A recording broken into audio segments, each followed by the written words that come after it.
All right, I'm going to call the Monday, November 5th Park and Recreation Commission meeting to order. It's 6:35.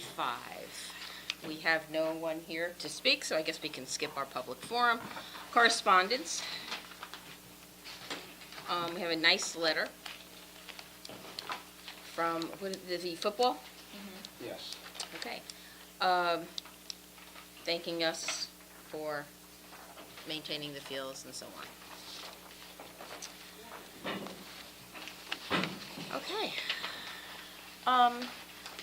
Approval of the October 1st minutes, please. Motion to approve? I'll make a motion to approve the minutes from the October meeting. Second? Second. All right. Any additions, any corrections? Good as written. All in favor? Aye. Opposed? Abstentions? Abstention.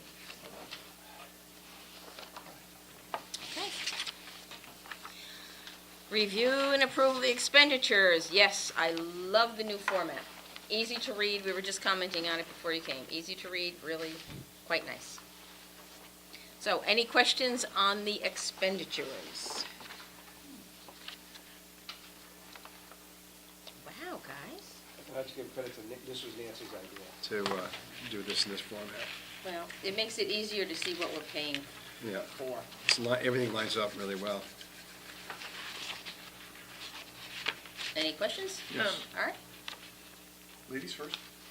I was just gonna say, did we ever find out, about, I noticed they're not on here, but the Marina,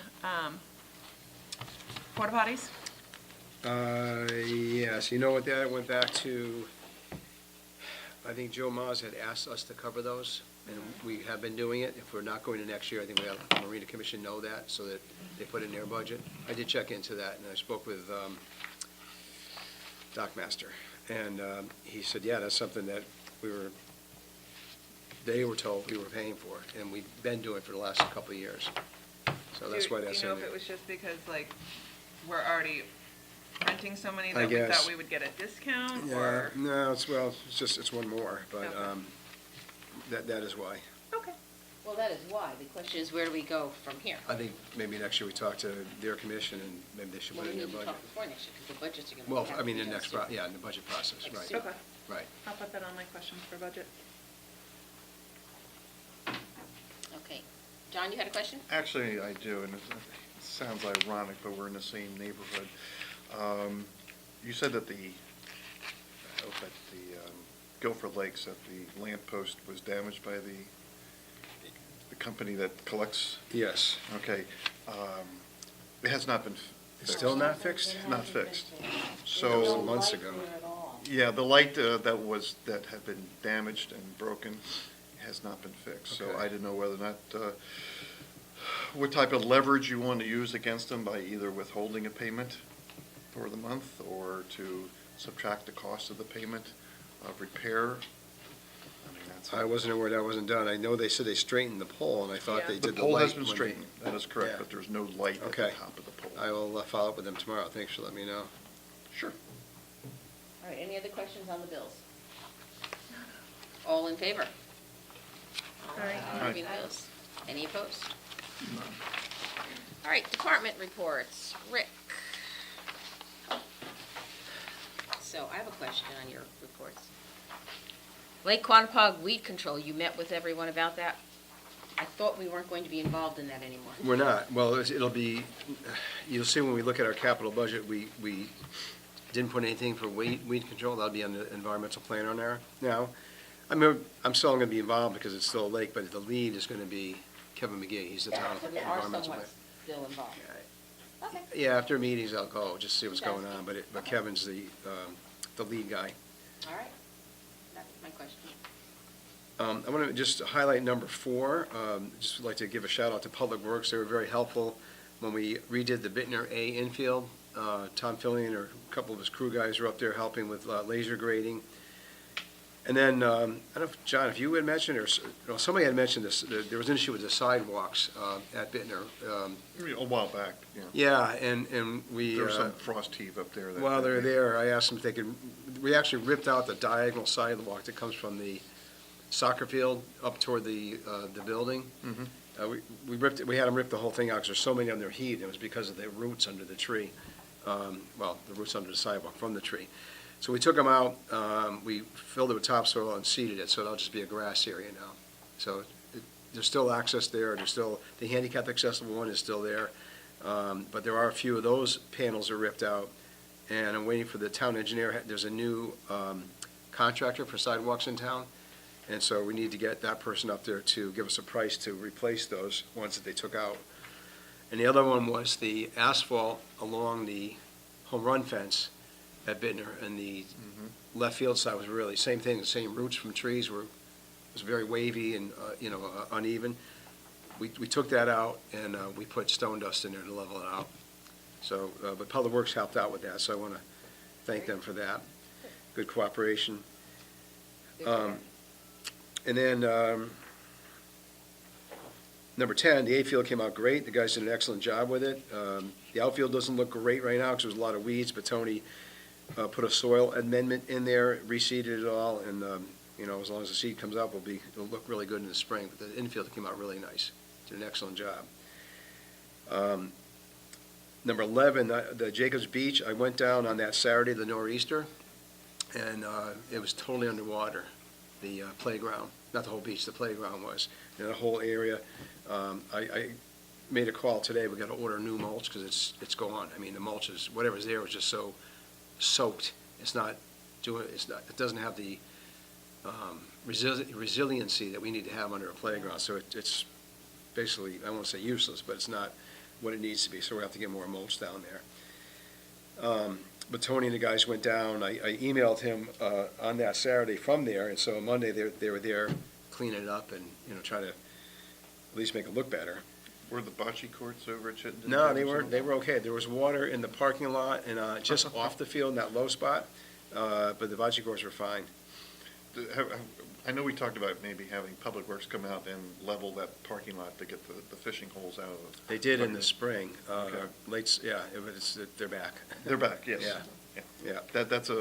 You need a four-wheel drive to get around that parking Yeah, lot. it's tough. Yeah. Yep. So I maybe have to. Well, I don't know if it makes sense really right now because when it gets plowed in the winter, Yeah. same thing's Yes. going to happen Wait till again. spring, then. Wait till Yeah. spring, but that's, Yeah. I was going to ask if you put that on the to-do list. Yeah, that's one of the things that we have them help us out with. The last thing I'll mention on mine, unless there's any other questions, Rose, Mitch, and Mary Jane and I interviewed, I guess it actually was 4 candidates for administrative assistant, and Nancy, our receptionist, has been hired. She accepted the job. She was the best qualified of those we interviewed, and she will start officially in that position on November 19th. I was yesterday. Yeah, and right now she's still doing both, receptionist both. and helping out with some of those duties.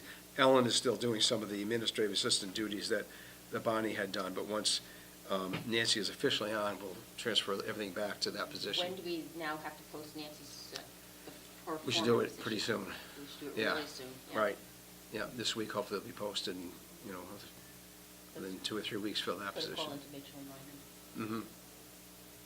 Yeah, What Yep. was resolved, or can you share with Dr. Freeman Yeah. about the tennis court time and the weight room situation? Yeah, I haven't heard back from, I met with him, there was an issue where there were some senior citizens playing tennis at the high school while school was in session. They were asked to leave. There was a class not on the tennis courts, but on the ropes course. And I explained to the people that because of a lot of issues that have happened in schools, a lot of tragedies have happened, schools are very cautious with people on school grounds, and I was told that the people are not allowed to use the track during school hours. And so I kind of suggested a solution that if there are not classes out there, if people wanted to play, what if they went into the school and signed in? Like if you go into school, you have to sign in. We did something like that, because that's, a classroom, technically, the tennis courts. So I'm trying to work on a solution with him. He had to talk to a couple people, and he hasn't been able to get back to me yet. The other one was the Upper Cox. He was okay with transferring that to being under 100% under our authority. because everybody agrees that Cox doesn't use those upper fields at all. The advantage to us is we can manage those fields in a different way than we can if they're school grounds. We have more restrictions if they're school grounds. So we'd like to look into that. I talked to Matt about it. I think Pam's looking into it also, but Dr. Freeman wanted to just have some conversations, I think, with some Board of Ed members on that one. Rick, if I use but I'm just thinking off the top of my head is that if we allow people to use the tennis courts, then we're gonna have to allow people to use the track, the baseball fields, how are we gonna restrict what fields they can and cannot use, you know what I'm saying? So if we allow people to use the tennis courts, if people get wind of that, they're gonna say, well, why can't I use the track? Why can't I use the baseball field? Why can't I don't know if that, Plus, I just think it's another task for the school.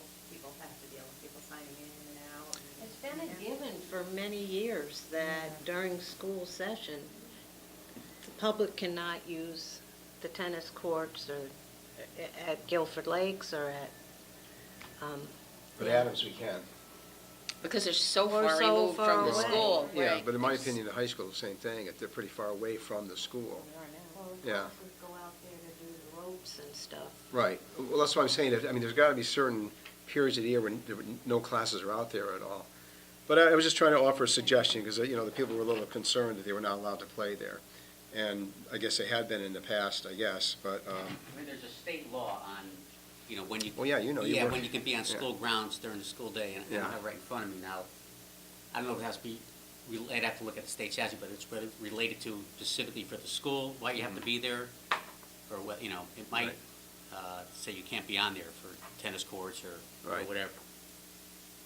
So the people who called me about it, I did explain all that to them, that there are just cautions that didn't exist 10 or 20 years ago, but there's just things that have happened that they have to be cautious about it. So I did promise I would talk to the school superintendent, I did, just haven't gotten, a definite answer on that one yet. Is there a sign on the tennis courts that say that no usage until when school's in session? I don't think there is, but that probably would be a good idea. A good idea. Yeah. If that's what the final decision is going to be, I Right. think, yeah. Well, what about at lakes too? There should be a sign there. Yeah, because there's so much. So we need to go look at these things. Yeah. Especially at Lakes, a nice day, I think, Rick, no, what's his name? The phys ed teacher Rich there. Bello. Yeah. Rich Bello uses the tennis He courts uses as it a all the time. teaching station. And Yeah. so does Mrs. Hobson for the preschool, because she can come find them. Yep. Yeah, and that's been a requirement of Lakes for a few years. Same thing happened, pickleball people were using it, senior citizens. They were told they had to leave. But I think we should post it then, that, Yeah. that they should not be used during school hours. And I think Or the something to signature on that should be effect. from- as a town ordinance rather than Park and Rec Right. or Board of Education. Town of Guilford says no. All right, well, I'll talk to Cliff Gurno Let's about it. look into that one, yeah. Yeah. And what's up with the weight room? Yeah, he didn't have a definite answer on that one either yet. Like, the idea was when does that come off of Well, we're our, asking, so- out of, from our books? I just wanted to get it out there and, I said it comes up at many commission meetings, we're paying a lot of the, Especially since we need to start looking at next year's Bills budget. there, Budget too. right. Shouldn't they be able to give us a Mhm. better answer than that? It just seems like every month it's the same answer. well, I went right to the top. Do you recall the date that we started this with the weight room or with the math building? Well, it's When when, was the- When the high school opened. yeah, it's been, 3 years at least now? I And thought I it was. thought it was 2 2 years. years. I thought it was a Yeah. 2-year, But then, handoff to then it us. came back, it had to be something, like, it was presented to us for 2 years, but then there was something about the loan or something had to be completed before they could turn it back over to them, or something had to be paid before it could be, Right. The grant, yeah. Well, those are- which was gonna extend the time, but that's when we never got an answer, how long. Well, I think this was a gift from the Board of Selectmen, so I think we should bring it back to the Board of Selectmen and let them handle this, and say that it was their decision to turn this over to our responsibility, it should be their decision to take it away as well. And I would love, if we do that, if we could go back from the day we started paying to now, and give them a total of how much of our budget we're paying for that. Mhm. And the things that they've taken away from our budget could have been paid for. I think it was, I'd have to relook up, I think it was around, utilities, or somewhere around $29,000. Oh, what was the monthly for 2 years? this past month? No, per year. Oh, okay. 29,000 a year. I was gonna say, Yeah, oh no, over the 3 years, yeah. I mean, we could have had our truck. yeah.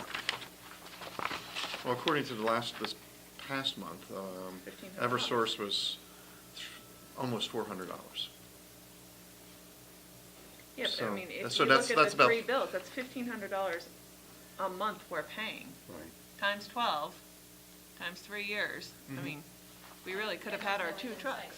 Neither have to be, Right. like, when we budget every year, are they telling us, like, okay, do we budget again this year, or do we just assume that we're almost done with this?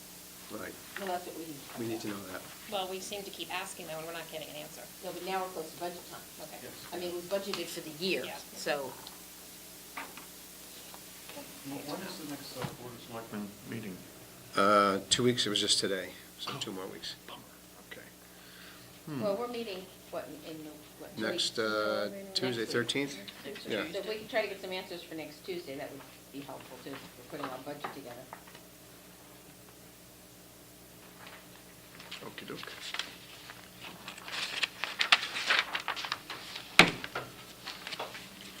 Okay.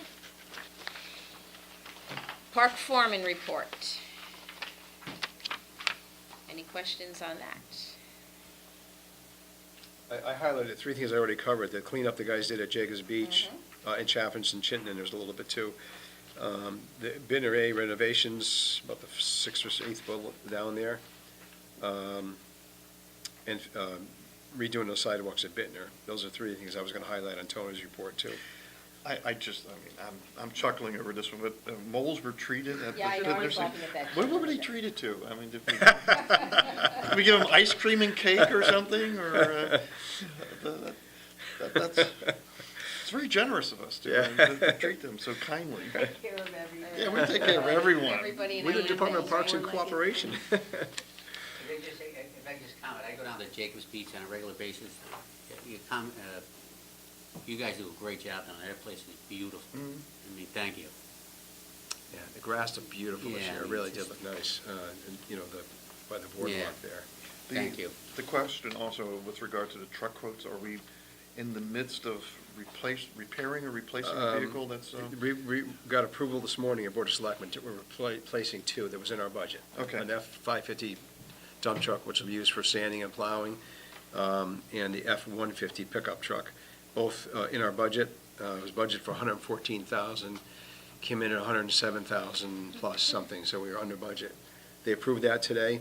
There was a little discussion about it, because the company, it's a Connecticut dealer, but their state bid is through Rhode Island. And the town's purchasing procedure requires you either go out to bid or you can purchase off the state of Connecticut contract. This company doesn't have the state of Connecticut, they have the state of Rhode Island contract. And they told me there are several other Connecticut towns that have purchased through them, through that contract. So basically what I had to do is request that they waive the purchasing procedure this morning and allow us to buy it off the other. The reason for it was about $1,300 less, which isn't a lot out of $107,000. The truck is the truck, it's a Ford no matter what, but the body on it, the body that the company that has the bid with Rhode Island, it has the body that our guys wanted, and that Ralph, the mechanic foreman, said is better than what the other one was, that the other company had. So we're getting a better quality, and it's still, between the 2 vehicles, it's still about $1,300 less. What So happens they to the approved old it today. vehicles? Do they go to the town for disposal? Sometimes they get traded in as part of the deal. Sometimes they're held, and the town does like an auction or something, and they get auctioned off. It goes both ways. So I was going to say, are we holding this truck for ourselves as a backup in case of a super duper heavy storm, or? Yeah, we're running out of place to keep stuff. Yeah, I was just thinking, where would we keep it Yeah, at this Good point? question. I Yeah, don't know, that's really, to be honest getting with to be the problem. Okay. but it's replacing one that we think needs to be replaced because it's just, it's getting old and rusted and rotted out. Sounds like or me. the engine's tires. Sounds like you, is that what you Sounds said? like me. All right, recreation supervisor, Ellen's report. Well, some of you were at And the yes, it went- Spooktacular, went Fabulous. which was spectacular. It was As Ellen put here, we had 1,200 or more people. I think it was definitely the largest Spooktacular that we've had. 35, I guess, trunks for trunk or treat. Started at 2. Some people ran out of candy at 2:30. And they had to run out and get more. So it was very well received. I'm glad it was outside. Last year, we had to have it in here because of rain. And it turned out to be a pretty decent day. And then, I think I already mentioned that she's been helping out with the fourth bullet down there, covering some of the administrative assistant stuff with the room reservations and so on. And again, some of that will go to Nancy once we get her officially here. And then the next event coming up, we'll be talking about this later, I guess, the anniversary of our community center on November 9th. But then right after that, you see the Santa's Tree Workshop, tree lighting, the night of the tree lighting, which is important to note. Brian McGlone spoke about this at the Board of Selectmen meeting today. People think it's the first Friday in December. It's always the first Friday after, the week after Thanksgiving. So it's November 30th this year. It's a little bit early. So it's important for people to know that. That's when it's going to be. It's actually going to start, well, our event starts at 4, from 4 to 6 here with Santa and crafts and inflatables. And the tree lighting is going to start 15 minutes earlier. Not the lighting of the tree, but the events on the green will start at 5:45 instead of 6 this year. Because there are just more groups. There's a dance group that wants to be involved, and we just felt they needed more time. And so that all starts about 5:45 instead of 6. People ask, when is the tree going to get lit? We just say, get there by 6. It's around 6:30, 6:40, something like that, but it's better just to be there, because parking, if you show up at 6 o'clock, it's going to take you half an hour to get there. Is St. George's allowing us to use the? St. George, yeah, and then parking around the green, town hall. But don't forget, all the churches are doing stuff Yes. beforehand too, so it's a busy Busy night. night And Broad Street is closed, It's so nobody can closed. park there, from from here then. from the green down, The green yeah. down. Yeah, it's a River Street, yeah. Okay. The seniors report. In case you all didn't notice, that we have a new bus. Really nice. We took a ride in it. Up the street and back, but it was a lovely bus. No, it's really nice. It wasn't registered yet. It wasn't the day we took our little ride. Yeah, we just went up the driveway. Just went up the parking lot. driveway and back just Yeah. to enjoy it. But it is so needed. I mean, they're traveling everywhere, as you can see. Yeah, I don't really have much more to comment on Terry's report. It's pretty self-explanatory. No, the crafts, I think the holiday fair went well. Yeah. Thank you, Larry, for coming to help. It was good. And then, see Lawrence, the- I'm sorry. The meal numbers are up for Lawrence, September. again, your mother's. You don't want to mess with her. And the Halloween party was also well accepted, and it's all good. Okay. Standing commissions. So standing fields, anything? Oh, I'm sorry, you know, Alan? What? Because I think I passed out, Todd gave me an update today of projects. I don't know if you want to look at that under, do you want me to have him do this on a monthly basis and put it under? Well, that he needs, we can talk about that. Yeah, okay. We can talk about that. Later on when you do the improvements? Yes. Okay. All right.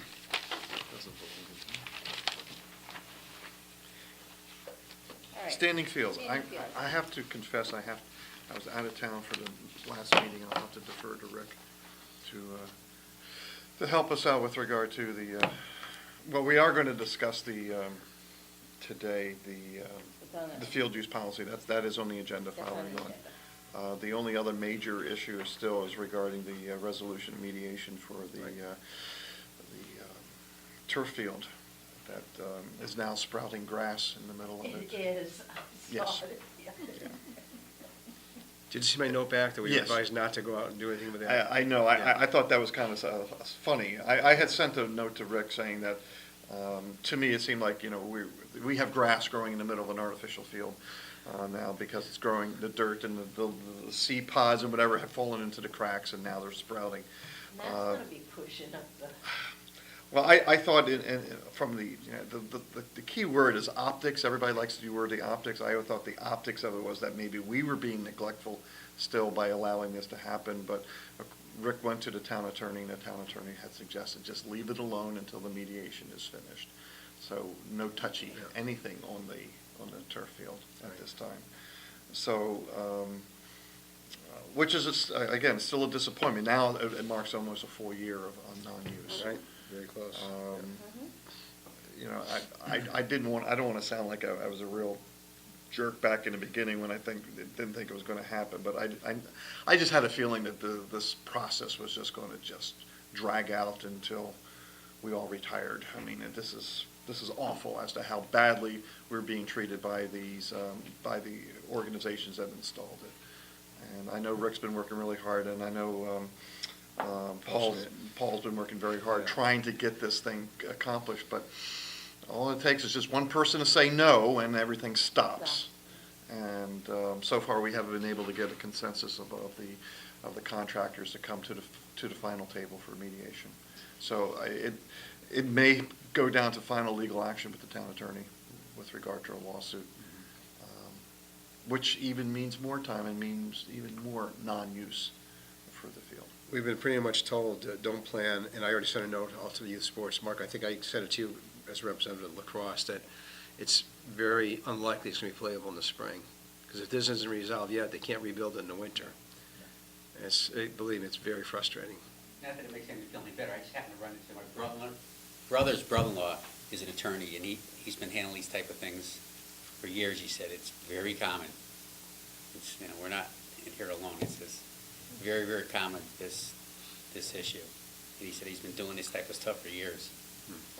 Well, one of the So other we're things not- we have to worry a lot about of people too in the is same that boat. we're in the process right now of the existing Kavanaugh field of coming up for being replaced. It's hit the end of its life cycle as well. And, I mean, the town has done its best efforts to keep it groomed properly and to keep the appearance of the field in a playable state. And it is in a playable state. There's nothing wrong or distracting with it. It's just that everything has a useful life, and it's coming towards the end of it. No, this is the high school The field. stadium field. The stadium field. Oh, the first turf. Yeah. The first turf field that we have. It's due to be replaced. I mean, I have officiated some games on it earlier this year, and the appearance of the field is fine. I mean, but you can tell it's patches are being put in for where the seams are coming apart. I mean, that's normal wear and tear, but they're coming more frequent now rather than less frequent. So it's something that we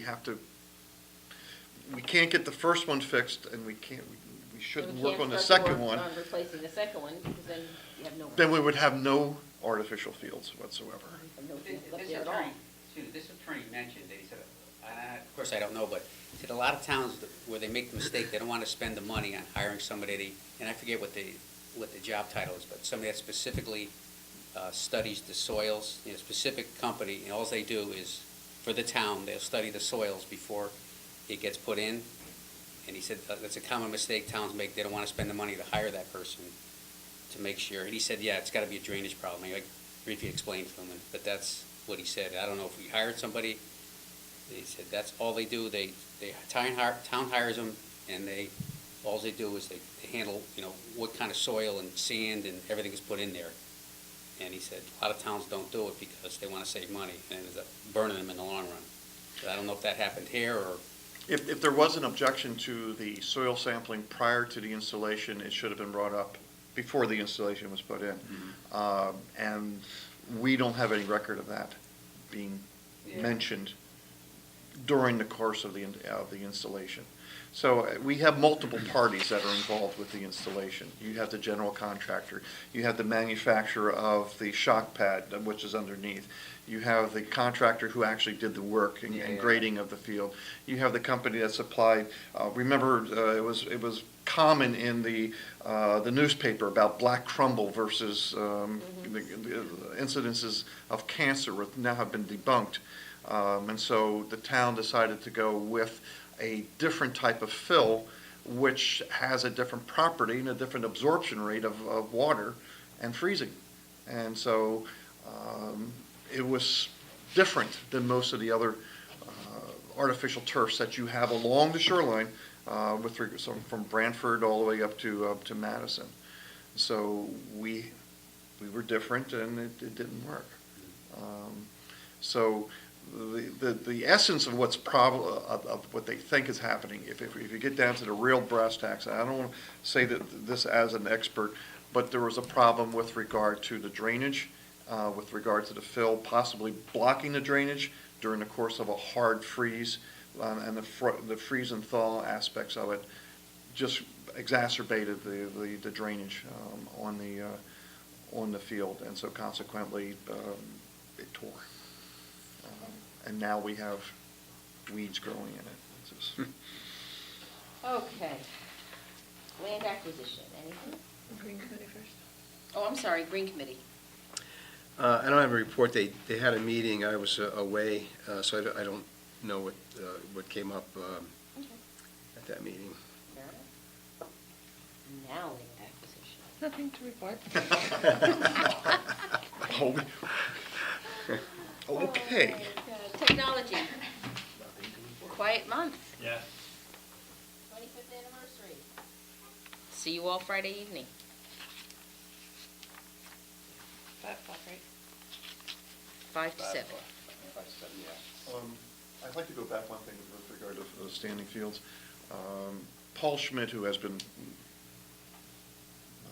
managing this prospect or this project, he has announced that he's going to be retiring as well from the Standing Fields Committee.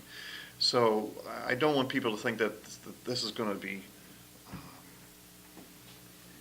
that there's going to be a lapse in the coverage with regard to other things, but it is important that the board know that Paul has made a decision that he will be stepping back as chairman of the committee. I think he said he'll stay on the committee at least till this Yes. gets resolved, but Yes. he's Oh, he's been on here for years. Since Many inception. years, Yeah. forever. I think Yeah, it's he's- been since inception. he's a remarkable source of When knowledge I was and first on the information. commission, he was Yeah, he's been a wonderful He was doing this. part of He's that been on there at that least group. 25 years. Okay, community center improvements. We're definitely getting there. So Todd has put down things that he has done. The ceiling tiles are my biggest concern in the Guilford room, but it's looking better, but I think we have to look in terms of replacing those tiles. I think it really. Look at the capital budget, we put money in for next year to replace Yes. all of them with something different. Yes. But what Todd's been doing is, it was a hodgepodge of these tiles and the ones that are with the lines in them. So I had him taking, in the Quantapug room, are the same kind. Yeah. So he's been taking them out of the Quantapug room and putting them down there, but he kind of ran out of, it's a long process doing it, ran out of time. So the bottom line is that there are no gaps anymore. There were ceiling tiles missing, and kids throw basketballs up there and kick them and things like that, and they move. But it's a problem because the way the ceiling is slanted, if the top one falls in, it slides all the way down to the Yeah. bottom. To get it, he's got to take all those out to get to it, and it's a whole line. It's a long process. So we are looking at a different system, and you'll see when we talk about capital budget, it's in there for next year. But at least, I said for the 9th, on the 9th for our 25th anniversary, I just don't want those gaps up there in the ceiling. So he's spent a lot of time last week replacing all those that he could.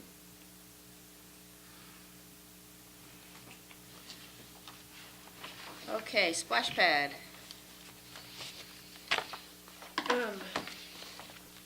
Splash pad. Well, Rick said that the Jacobs had been flooded the playground from the marsh, not the beach. So we are looking to look again at Chittenden as a possibility, Jacob's still a possibility, and Bittner Park, to see, those would be the three. Obviously, we still like Jacobs because we can control who's using it and we can benefit from the usage there because we have to have a beach pass. Our next thing that we need to decide as far as this committee, right? We need to decide, this whole committee, whether we, for engineers, whether we use town engineer, Will Thompson, or go out to bid, or the fourth one would be if we were using M&E O'Brien for the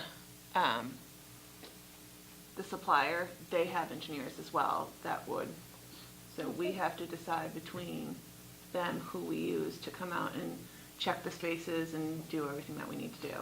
I think you go to bed. I think. What would be least expensive? Town engineer. The town engineer, so let's see what happens. But would they understand the construction of it? I mean, is it You guys just just need to dirt? put together good scope documents, you know? Right.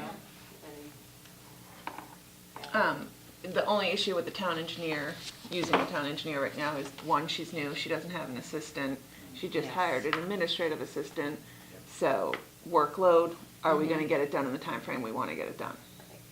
So, like Suzanne said, we probably.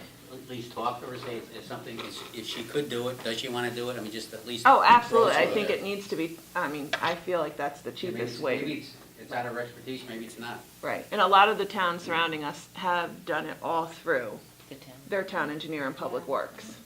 And that's why they've gotten it done for $45,000. Right, which And- is, yeah.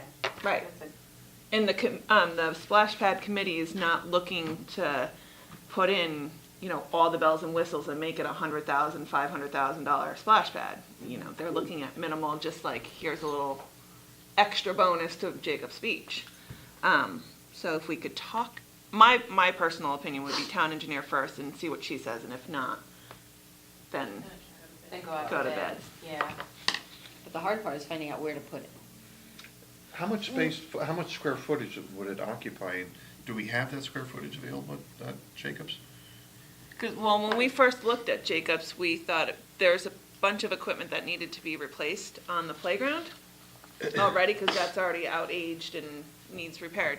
So one of the suggestions was to just move the playground back a little farther and use that front space where the swing sets are, the two swing sets, put it there, because then it's close to the shower, it's close to the beach. It's not taking up Just land from the pavilion area and camp area. But, Flooded. That's the well, issue. the whole thing, I mean, the, It's whole happened, thing flooded, it's happened a right. few times. Right. It's flooded. And if you But I get mean, the grass area way floods that too. splash pad works, right, correct me if I'm wrong, Rick, but there's drainage. Yeah, Mm-hmm. So if you get all that sand washed up, now you got a real, Problem. and that was one thing we were gonna check with Clinton, and I think Clinton and East Haven are actually the only two on the beach. And East Haven's not even on the beach, it's just Across the close. street. up on the grass yeah. playground, 'Cause- but Clinton's is right on the dam. And we just need to see, because sometimes there could be caps that you put on them, so like if we know a storm is coming, we cap the drains, we don't know that answer yet. And also, if we did it at Jacobs, knowing that it floods, could we build it up?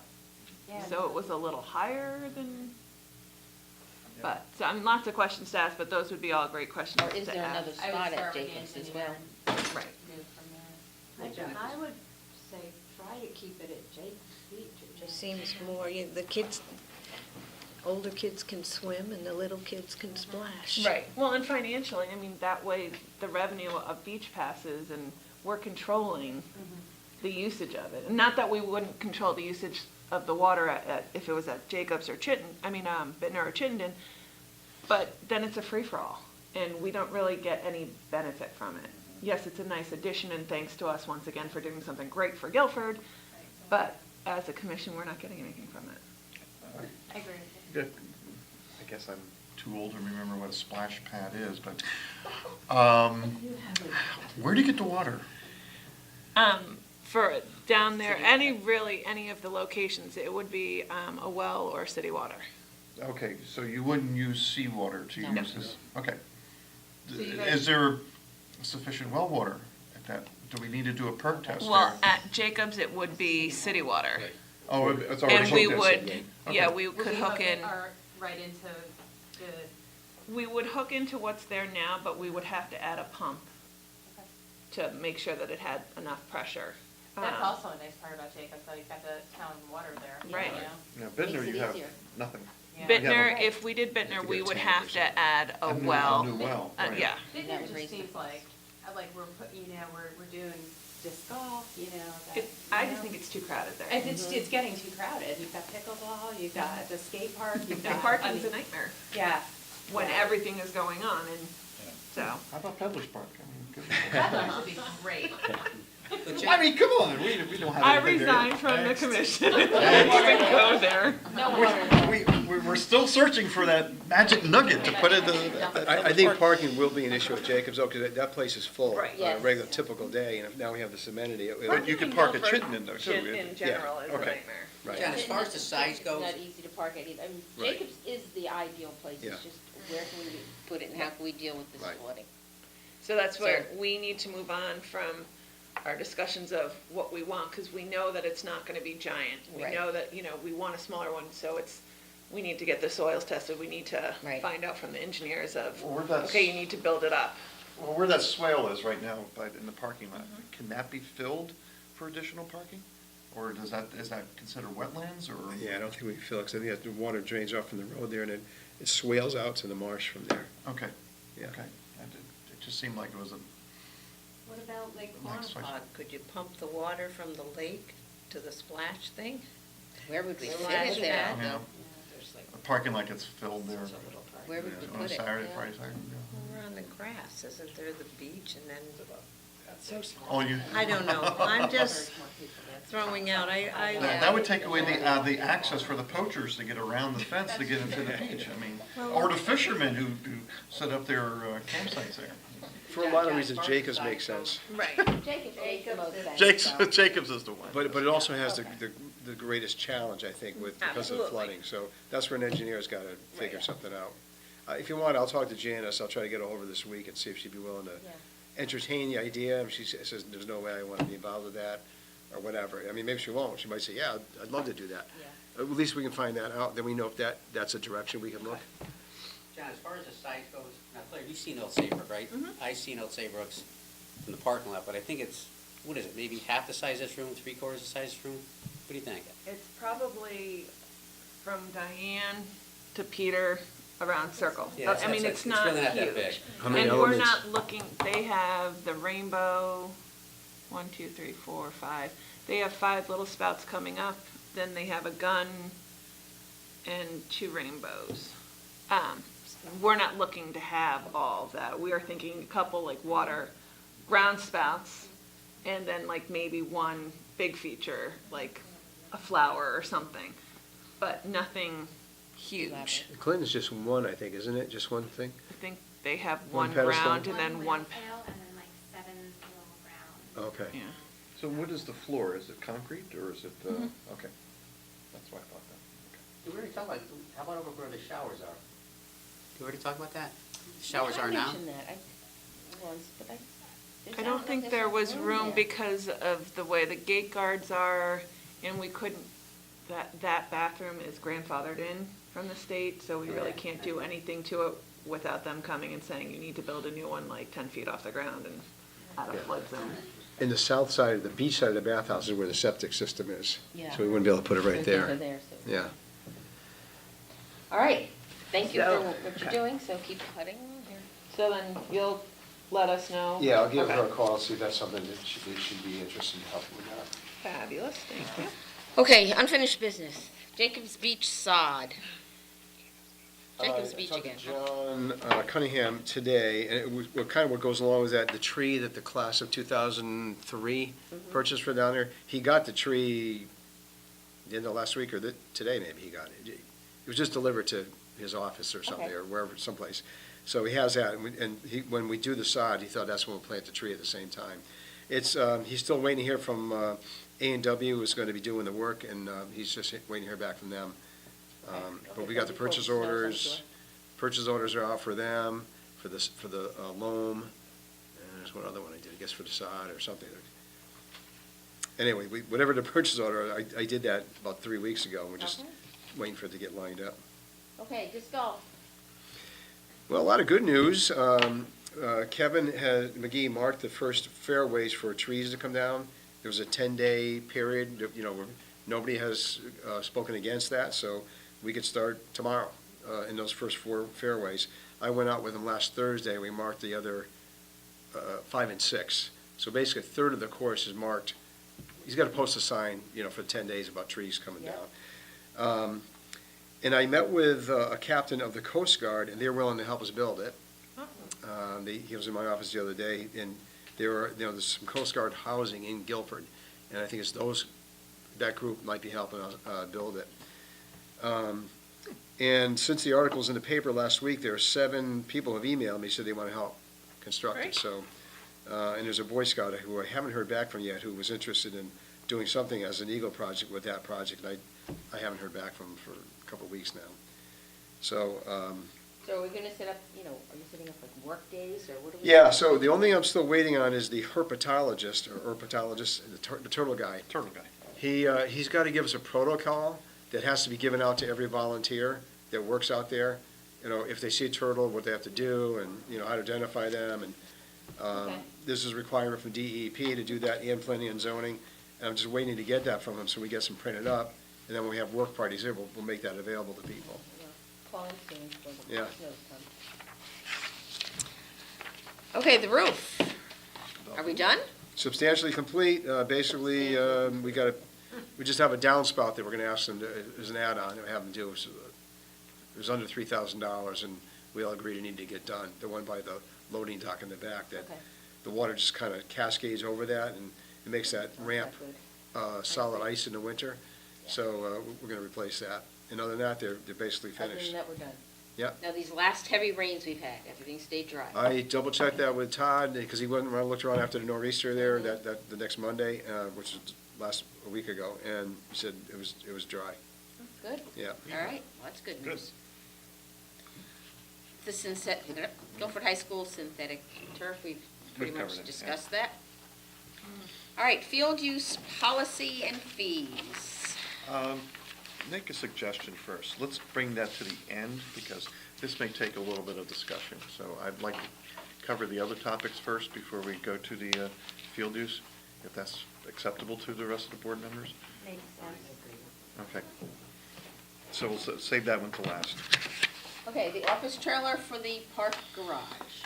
I filled out the application for planning and zoning. They're gonna address it on Wednesday night. I don't know if anybody from the commission is willing or interested in going. I can't go, I have a previous commitment. Ellen is gonna go for, the dog park committee, as part of the grant, they bought a little, not a gazebo, it's a small shelter, like 10 by 10 or something, just a shade sort of rain protection structure that's gonna go in there. So, Ellen's gonna be there for that anyway, and I spoke with her today. She's willing to cover, Tony and I'll go over with the issues with the office trailer, but if anybody else would like to go, they can kind of just give her support, it'd be helpful. It's Wednesday night at 7:30. It's a short meeting. They said it'll be over by 8:30. Because I told them I could be there by 8:30, but not before that. This Wednesday? This Yeah. Wednesday, yeah. Okay. And they said by 8:30 it should be over, Here, so. right? Yes, in the Yeah, Minnetonka that's in room. here, yeah. And so assuming they approve that, and then I guess we just have to go to the Board of Selectmen for approving the cost to rent it, and then we'll just go forward with it. I said we'd love to get this thing in December for the guys. Good. At last. Okay, the policy on memorial benches and trees. Last month, we had looked at the addendum to this policy, and I think we were missing Mill Pond. Okay, there are 3 park benches at Mill Ponds, and there really is no place, and a picnic table, so there's really no place to put more benches there. So, the addendum has the total numbers of park benches or chairs that we would allow at each park. So any questions on that? Yes, Rose, if Yeah. somebody wants something at a park and it's maxed out on the benches, like, would we put like the plaque there? I mean, like on the bench itself, if there's not one there, that type of stuff? Yeah. I mean, we just can't keep filling up our parks. No, I mean, if we, if we max Absolutely. out, we max out. I mean, then Yeah. we'll have to think of something else, or they'll have to No, I'm with you. think of something else. You know, So Rose, this is the number So- of benches that'll be allowable to? total, yes. Yeah, so do we have, how many are at these places now? Yes, Claire had that written down, but I don't know that, I didn't put that in the policy, because really that will keep changing. What we want is the maximum number added to the policy, so that, I got an email late Friday, which I forgot, well, the packet was already out, so I just brought it. There's a woman, 28-year resident, lives on Chaffinch okay, Island wait, Road. let's hold off on that. Let's just Okay, somebody stick with wants the a policy bench. first, Okay, and No, then we'll fine. talk about the bench. okay.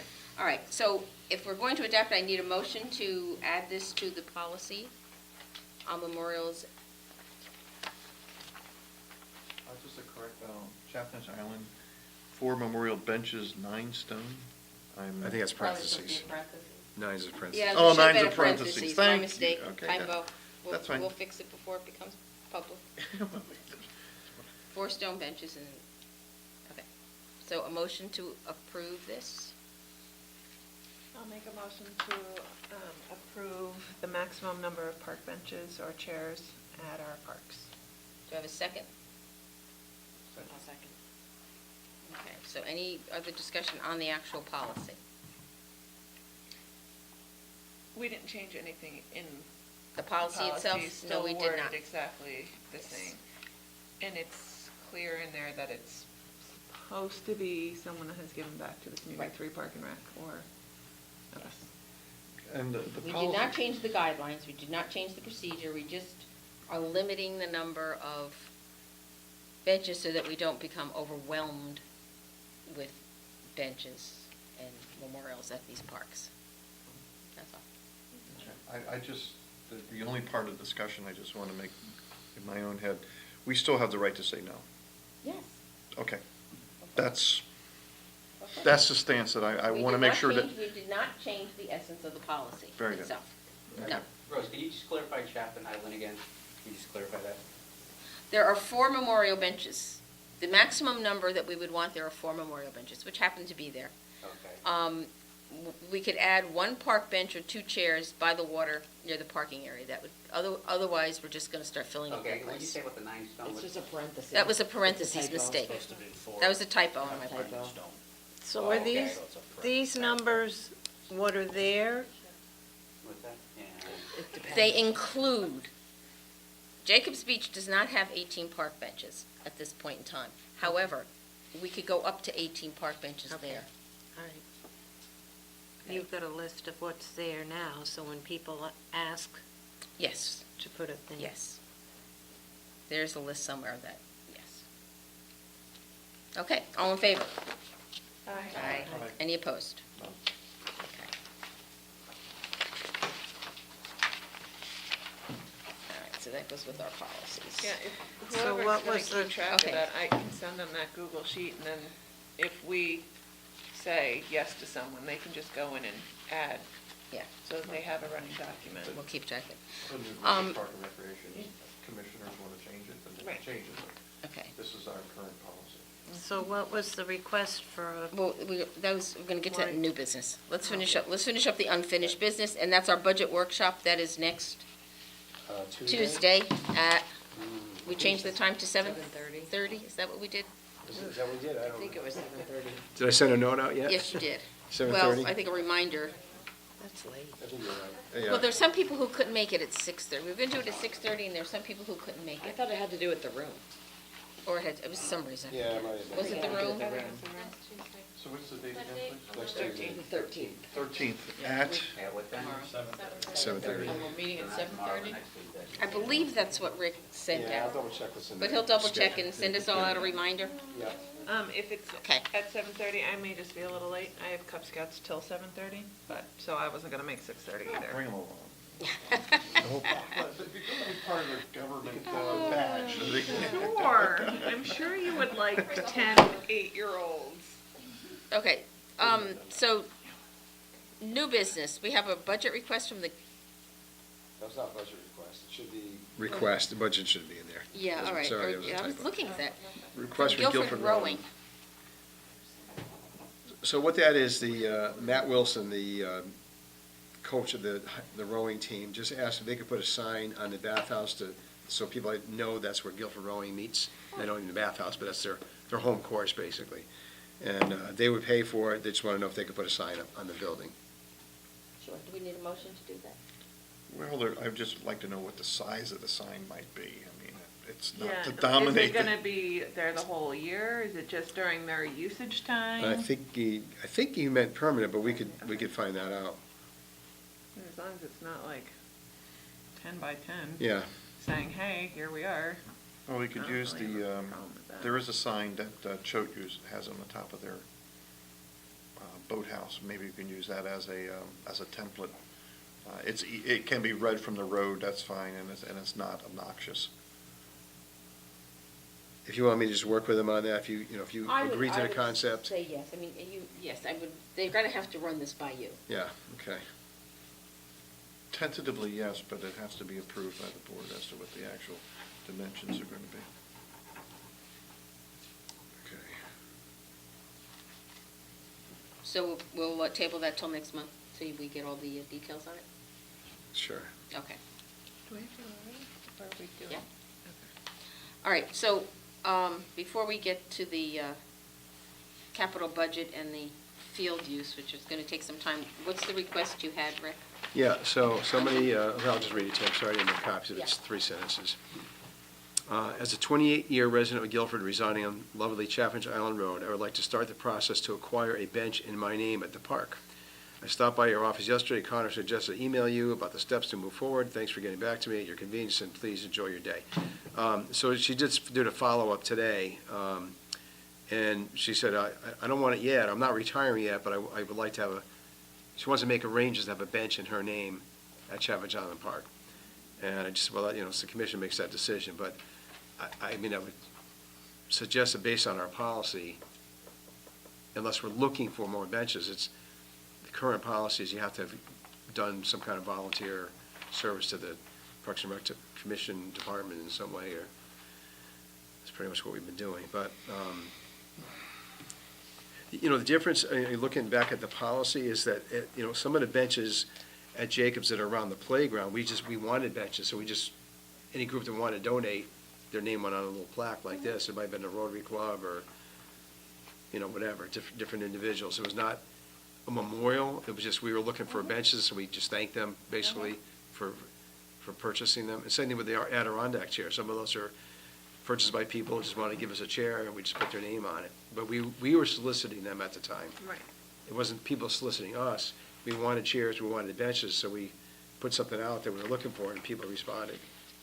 If we go back and look at the guidelines, and it says, will be for individuals who've had an impact on parks, recreation, or athletics in Guilford.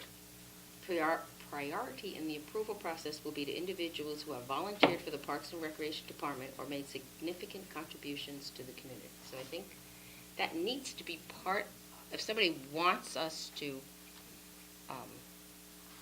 put a bench somewhere, I think we need to be a little more specific, ask them to be very specific about what have they done. I don't want to be disrespectful, just stating that you're a 28-year resident of Guilford does not give you the qualifications to have a Yeah, park we need bench. to be a little more, because there's so Sure. many, we're getting so many requests now. I think we need to be a little more specific with Right. people and say exactly, where have you volunteered, what have you done? Yeah, she always has to come before the board at a meeting, right? I mean, Not necessarily. No. In the past, they've submitted requests. A letter. It says, the procedure's submit in writing. Yeah. That's our procedure. Maybe that should be the change. Submit in writing, like have a question here, like be specific, ask them. You need to prove to us how you meet our guidelines. I think maybe when people call and ask about it, we can, Send the guidelines maybe, or tell them these are the guidelines, yeah. I'll respond to her, I'll email back. okay. I mean, you could also, right, give them, make her, or others aware of, maybe there are other options throughout other groups within the town. Like the Green, for instance, I mean, just, if it doesn't doesn't fit our requirements. There's other options perhaps. Yeah, the library's always looking for theaters. Yeah. Well, all right, let's just see what the, Should buy a response brick is. at the library. Absolutely. Okay, so let's go back now. We have two things to look at. One is our field use policy, and the other is our budget. So field use. Field use. This has been a rather exhausting procedure, simply because of the fact of the amount of time it took, because of including my own schedule, trying to get everybody together to come to a consensus. I have to give Rick credit for, extensively for being what do you call, the ringmaster, to make sure that all of us were available and had our input put in there, into the process. And the process itself, there's not that much of a variation of what we currently have on the books with regard to field use. It basically comes down to fees usage and how much it's going to cost for those people who are not nonprofit, sports-oriented organizations, and how much it will cost for them to use the fields for. Currently, I would say that the process was good in the sense it's made us look at what our current situation is and made us think about how we're using our fields and how they are benefiting not only just the residents of the town, but the community as a whole. The sports residents, but the community as a whole, because there are some unseen, I guess that sounds really creepy, but unseen tentacles with regard to having people coming into the town of Guilford with their sports teams and playing here in town. I've always held the fact that I believe that there is a economic impact of having lots of folks coming to town, even for a weekend or just for one game. Teams from New York, Massachusetts, Rhode Island, they all come. And it's because of the fact that the two reasons. Number one, we have a good sports program in effect, but also we as a commission have maintained the fields at a level that is higher than many towns that I've seen along the shoreline. Unfortunately, what's happened along with other towns along the shoreline, they have decided to become exclusive for their own town residents.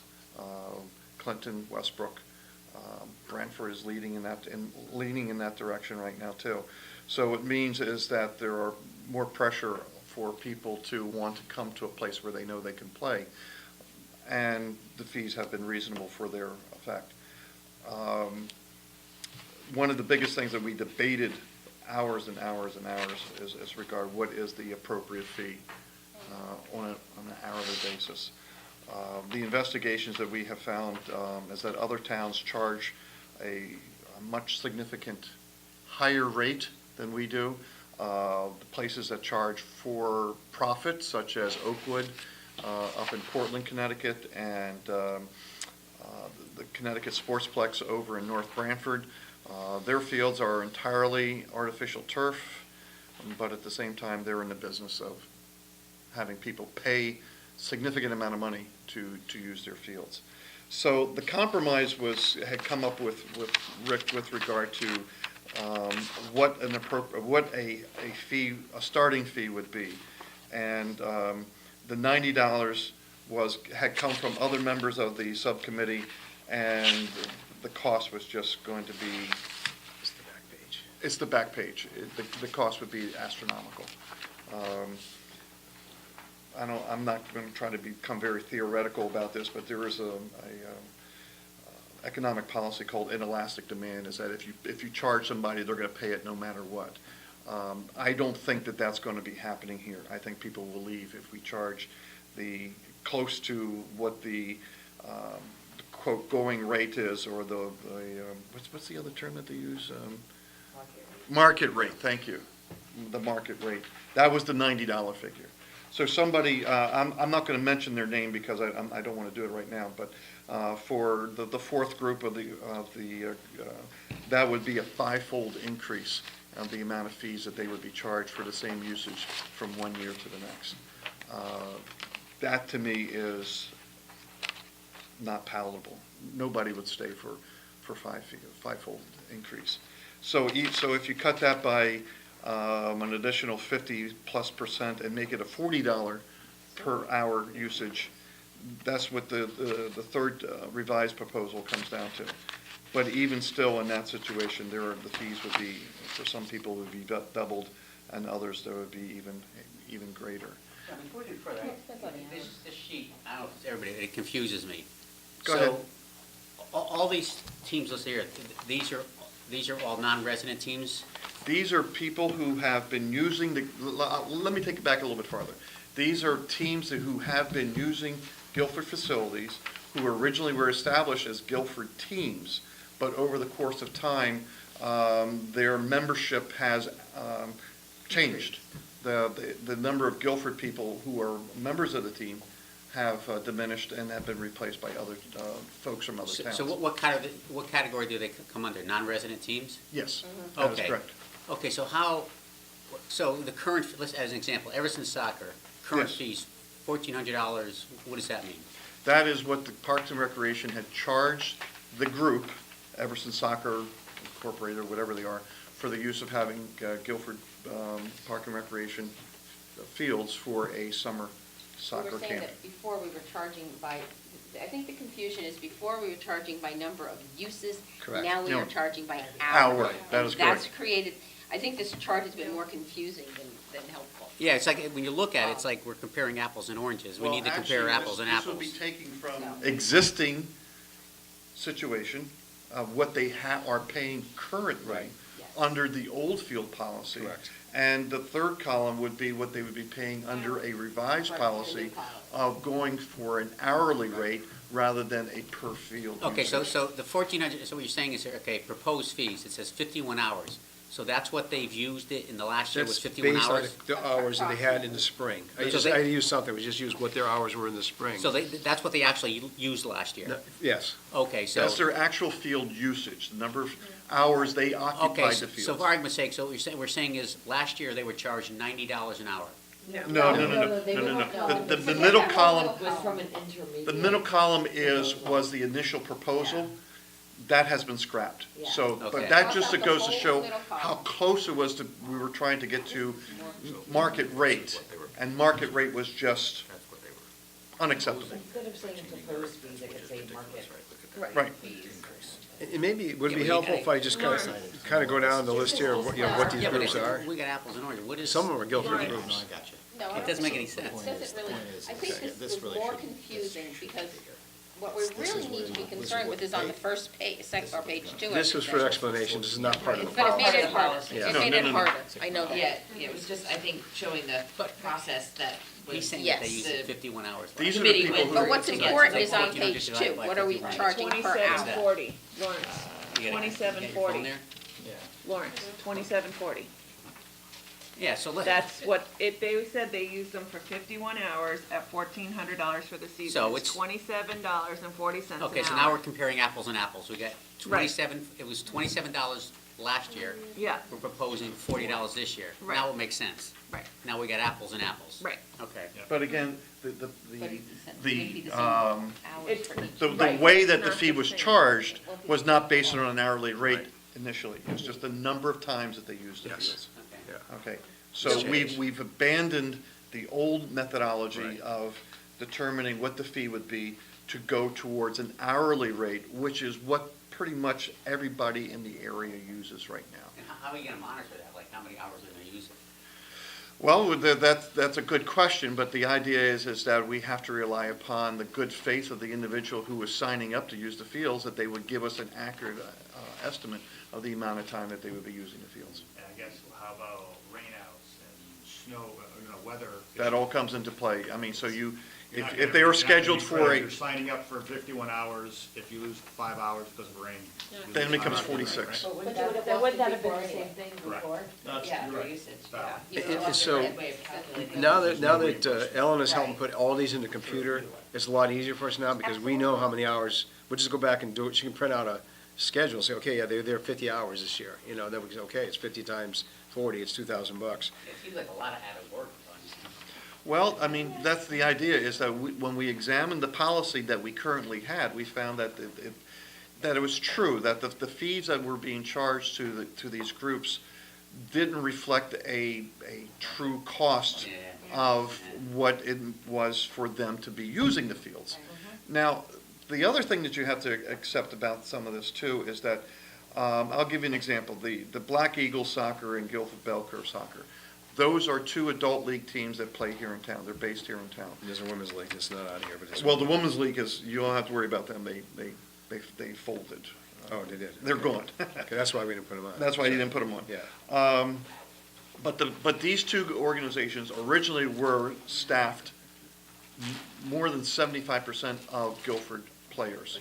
Those players have retired, they quit, but the team has not quit. So they had to find new players to replace them in order to stay into the league. And this is a shoreline league that goes all the way from Greenwich all the way up to Westbrook. I'm sorry, to Old Lyme. So,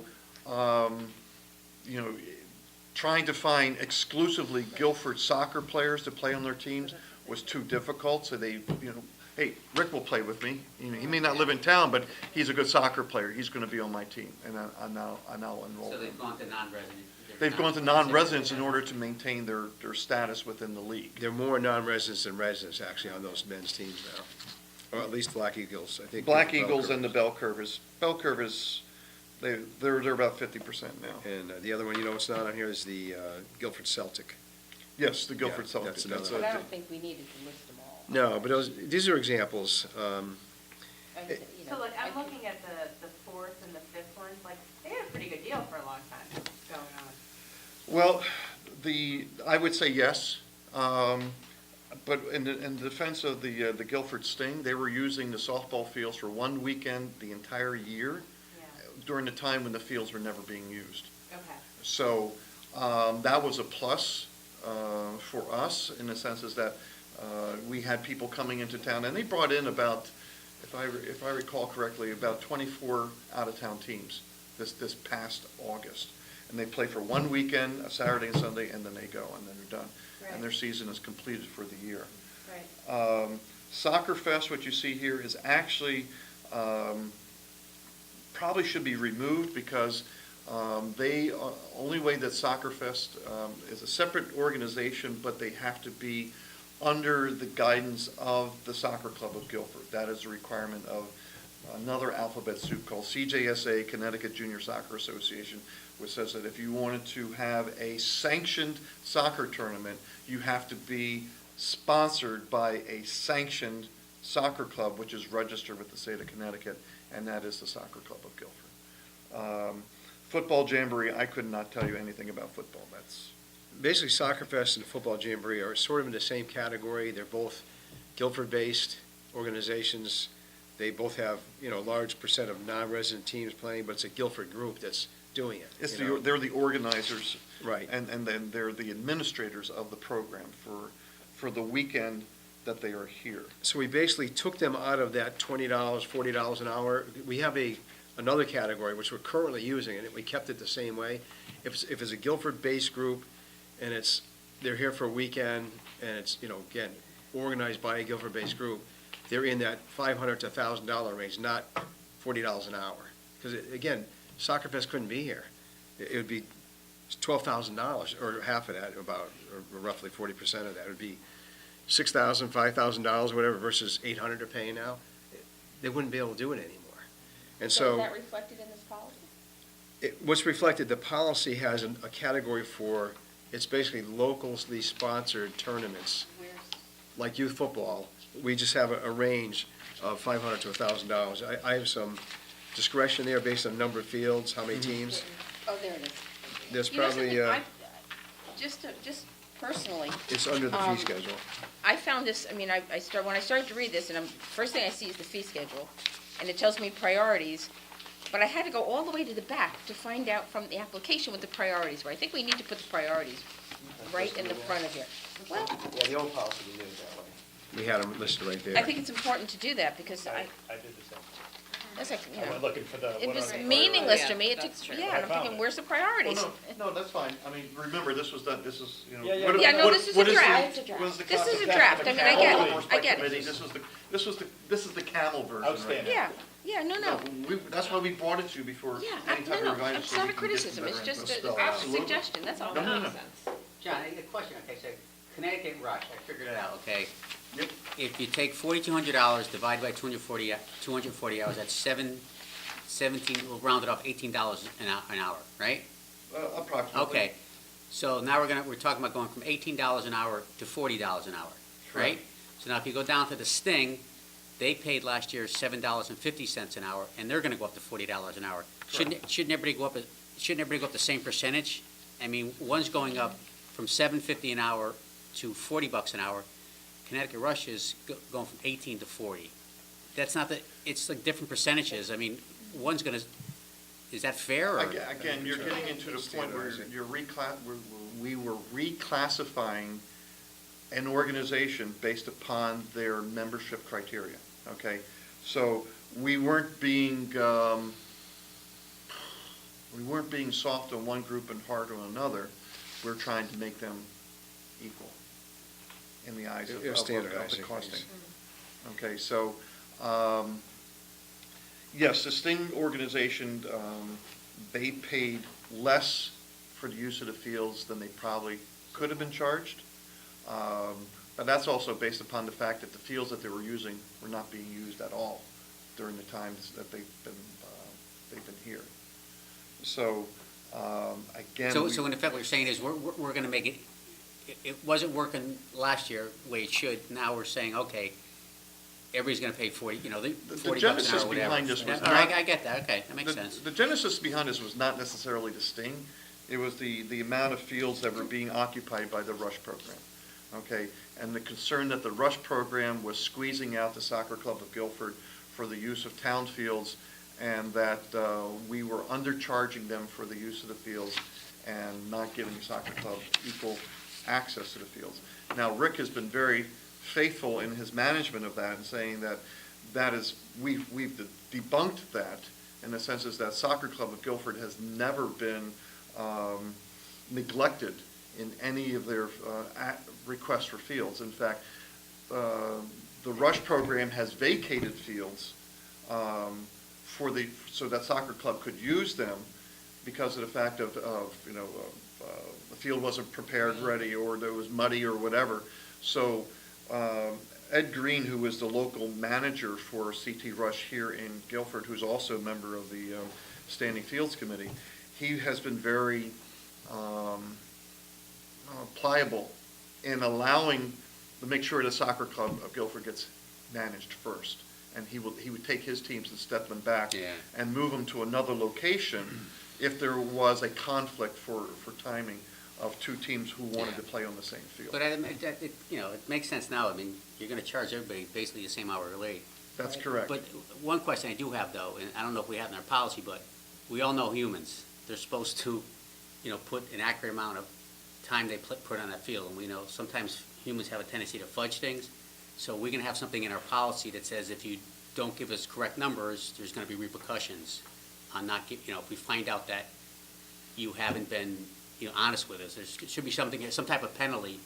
Well, I think we did have some, well, Yeah, I don't penalty know if was there's anything in based there more now, upon or- membership than it was for lack of reporting of fields. But aren't you able to find out at the end of the season, once you go through the Absolutely. schedules and see, and then the next year you base the fees on what the previous season was before? Right. Well, again, it's based on whatever we get from them for practices and games goes into the computer, and that's how we came up with the numbers. For, again, Rush, for example, I looked at what hours did we have them in the spring. It was 240 hours, and that's where we, used those numbers. But I think the only conflict really with any of these groups are Rush and Soccer Club of Guilford. I don't mean conflict in terms of field use. I don't mean that they conflict. Well, they do a little bit, but They overlap. They overlap a little bit. But so one thing that John didn't mention is that for years I've been meeting in the spring or winter really for the spring field users, and then we meet in the summer for fall field users. We all sit at a table. We discuss who gets what field when. they're all assigned, so they know. So Soccer Club of Guilford knows the Rush got Adams, that's their field, for example. So SCOG won't schedule any games at Adams or practice because Rush has it. And vice versa, Rush knows SCOG, Soccer Club of Guilford, has Lee, and they have lower, whatever we assign, they all know that. The only time that changes is one or the other groups may look on the, say, gee, we don't think anybody's using Upper Cox this weekend. Can we grab that field on Sunday at 2 o'clock? We'll make sure, let's say Rush makes that request, we'll make sure SCOG isn't planning on using it at the same time, so we try to avoid any of those conflicts.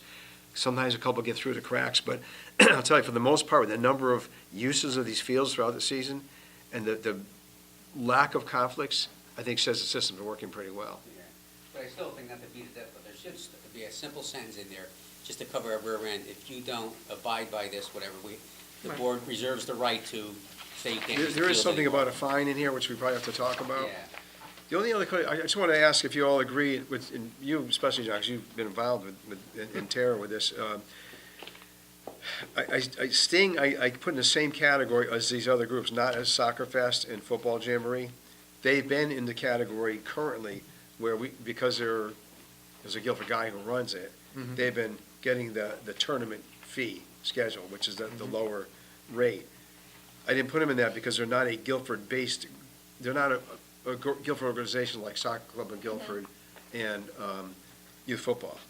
So I just want to make sure we all agree on that, because that's a big increase on the price. Well, I think you're gonna lose them. Oh, wait, but aren't you? I think in practice in Guilford last year though, right? So priority It's just the weekend. 2, Just a weekend. the events conducted outside the regular season will be assessed fees. That's only for priority 2, not for any other jamborees, playoffs. No. That's so Soccer Tournaments. Club, for example, runs a summer soccer camp, but so do we.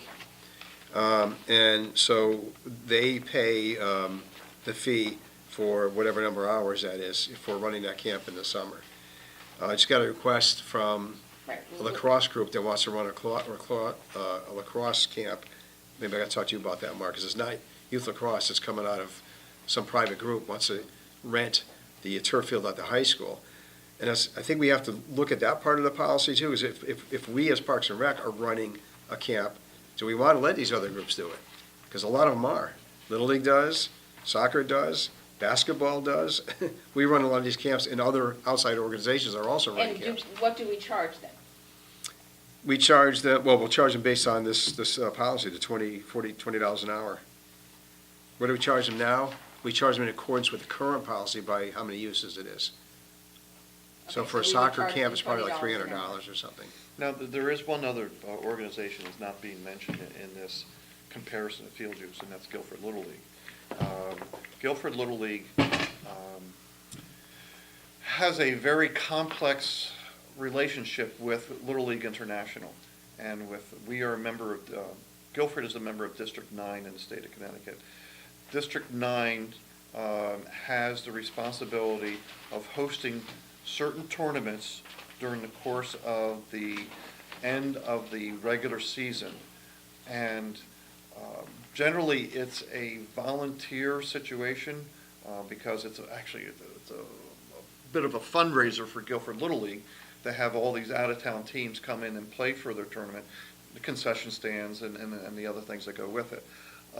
In the past, Guilford Little League has not been charged for extra usage except for the situation where they request a weekend grooming, which is out of our normal business hours. And Rick has charged them in the past the actual cost of grooming the fields, of the number of hours spent or whatever. Guilford Little League has requested that we don't do that, that they want to do it with their own personnel, and we have told them that that's not I thought we possible. already decided that that was not. It has come up more than once, okay? We've told them that's not our policy. We cannot allow non-town employees to work on the fields. Because of union contracts, right? I mean, But there's also a liability. part of it, too. Liability, and do they know what they're doing? I mean, if Lawrence and Mark decide they want to go groom up a field so they can play this weekend, and they don't notify us, which seems to deja vu all over again from earlier this summer, and somebody gets hurt, okay, it's on a Guilford Little League field, which is owned by the Board of Education, which is managed by the Parks and Recreation Committee, or Commission, so now you got a significant lawsuit. So saying no is the easiest thing to do in order to avoid that, the potential risk. And is that in this policy? It's not the easiest thing to do, it's the smartest thing. Yeah, Right. here's the problem with those. We can't always guarantee we can get a guy to come in on a weekend to do these. And if they have a game scheduled and the field can't get groomed by, and I've never had a problem. I've talked to other Parks and Rec Department directors, and they allow simple stuff, like if the home plate, there's a whole home plate, raking home plate, raking the pitcher's mound, those things really have to get done. Right. And, I have a mixed feeling about it, because on one hand, I welcome the fact that if volunteers want to help, why would we say no? Yeah. As Right. long as they're done the right way. But one of the things we talked about is training them so they do it the right way. Because what was happening in the past, some of the Little League groups were taking squeegees and pushing the mud and water off the field, which made a bigger hole, after rain or whatever. And then the mud was sitting on the grass, Which is killing the grass. killing the grass. So we got there like a Monday now, we got baked on the grass, we got dying grass underneath it. So I think I think we even put that in here possibly, so in the policy, some minimal stuff that they can do. Volunteers may only perform field maintenance if they have been trained by Parks and Rec. Is that what you're looking at? That's on page 4, Yeah, I thought we put something in there. under too. user group responsibility. And Lawrence, at the last page, there is some Yeah, I saw that, yeah. disciplinary action, to Yeah, answer that your looks like it's questions. covered. Yeah. And then we had, on page 5, a thing for them to sign, so that some representative from the sports group signs Right. that, hey, wait, you read this, you signed it. You have some accountability to Yeah. go back to them and Exactly. say that you can't do this. So, I think it's not a bad thing if there are volunteers that want to help with some of this stuff. I think I wouldn't discourage that, but it's got to be done the right way, and it, again, it's kind of limited. They can't just go out and, I've just been, anything Drag major the field. lining, things like that has to be done by our staff. right. Now, with regard to the fees that are involved with this, I mean, there are two things I need to make everybody aware of. Number one, our fiscal year starts in July. These other sports organizations, their fiscal year starts January. So they have already established their fee structures for the 2019 for their participants. If we go into a radical change in the costing that they have to go back to their membership, or they have to absorb the cost, 100%. Okay, so that's number one. Is there a way of grandfathering something? Well, that's the next thing I was going to say, is that rather than going from an immediate step to $40 an hour, that we could graduate this over a course of 1 or 2 fiscal years to get to this level of 40. So, but that's for all of us to decide as to whether or not how we want to structure the fees in order to make it palatable for the sports organizations to still be here and not disappear. And so, so that way the Sting organization wouldn't have such a dramatic increase as they are facing with the change in the policy. And the same with all the other organizations as well. I mean, Looks like Sting and Rush would be the biggest impact. that is correct. And those fees are just going to get passed down to the. Oh, yes, Yeah. it's a user fee, and the user fee will be passed down to the membership of the organizations So I who are going should to say participate. absolutely not on this, I'm a state parent, but you know what, they're using their for profit, and they're using the field, and it does require maintenance and wear and tear, I mean, you have think two the extremes 1 year- right now. 1 year grace period. Yeah. What's that? I think the 1 year grace period, right? Okay. So we're gonna set our fees, and they're going to, right, in January, this Correct. coming. I mean, we can implement this anytime we wish. I Right. mean, our fiscal year doesn't start until next July, so our fee structure can be in place and explained to everybody, then go into effect on July 1, so that it doesn't catch people off guard. Or we can graduate it for, half now, half later, 2019, what are we doing now? 2019 to 20, and then 2020 to 2021. I mean, we have the flexibility to do this. And I know, I think Matt Hoey has said that we're not in the business to make Right. money Right. in trying to make our fees available to other sports organizations. And I know I'm beating the same drum over this one, but there really is a refreshing thing when you have people coming in town and they like the town. They spend money here. Yeah. Okay. I remember when I used to take my kids on field trips. Oh, God, geez, Middlebury, Vermont, and Bristol, Rhode Island, and upstate New York. I mean, hotel, food. I mean, all that stuff Why was would you want to captured. leave Guilford? Oh my! Well, you see, the funny thing is that's the cachet of being a travel program, is that you get to travel to somebody else's town, and then they reciprocate and come back to your town to play. Okay, so yes, I mean, I can tell you right now that the championship game for the Sting tournament on the U18 level was between a team from Long Island, New York, and from upstate Vermont. I was one of the umpires on that game. I mean, there wasn't a Guilford kid anywhere within, well, that's because the Guilford kids weren't playing as well as these other teams. But they were from Vermont and Long But they were Island. part of the They were part of the organization. organization. That's correct. So, basically, let's go back to your concern about implementing this immediately. For some of these groups, it's going to be really a hardship. So how do we do this? Do we agree that half? I mean, that would be our suggestion, or I would propose half now, half later, based upon the next 2 fiscal years. Yeah. But that would also be dependent upon Rick as to whether or not we can cover it with our costs. I mean, if our costs are going to rise higher than that, maybe we have the right to come back and say that this was probably too low again the first time. You know, the discussion that we had with this was good because it made us think about how we're doing it. And the discussion right now is, yeah, this is even better.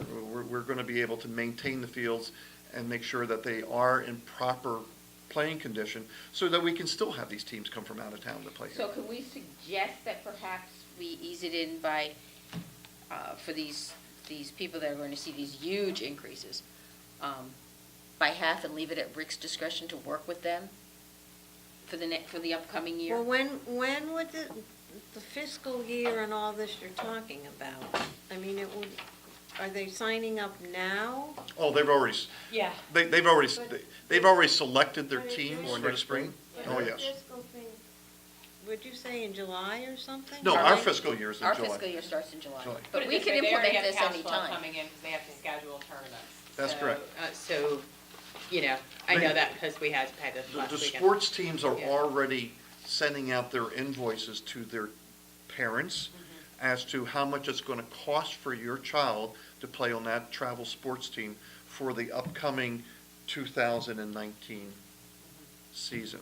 So we can't start to charge them this year? Well, it wouldn't be fair.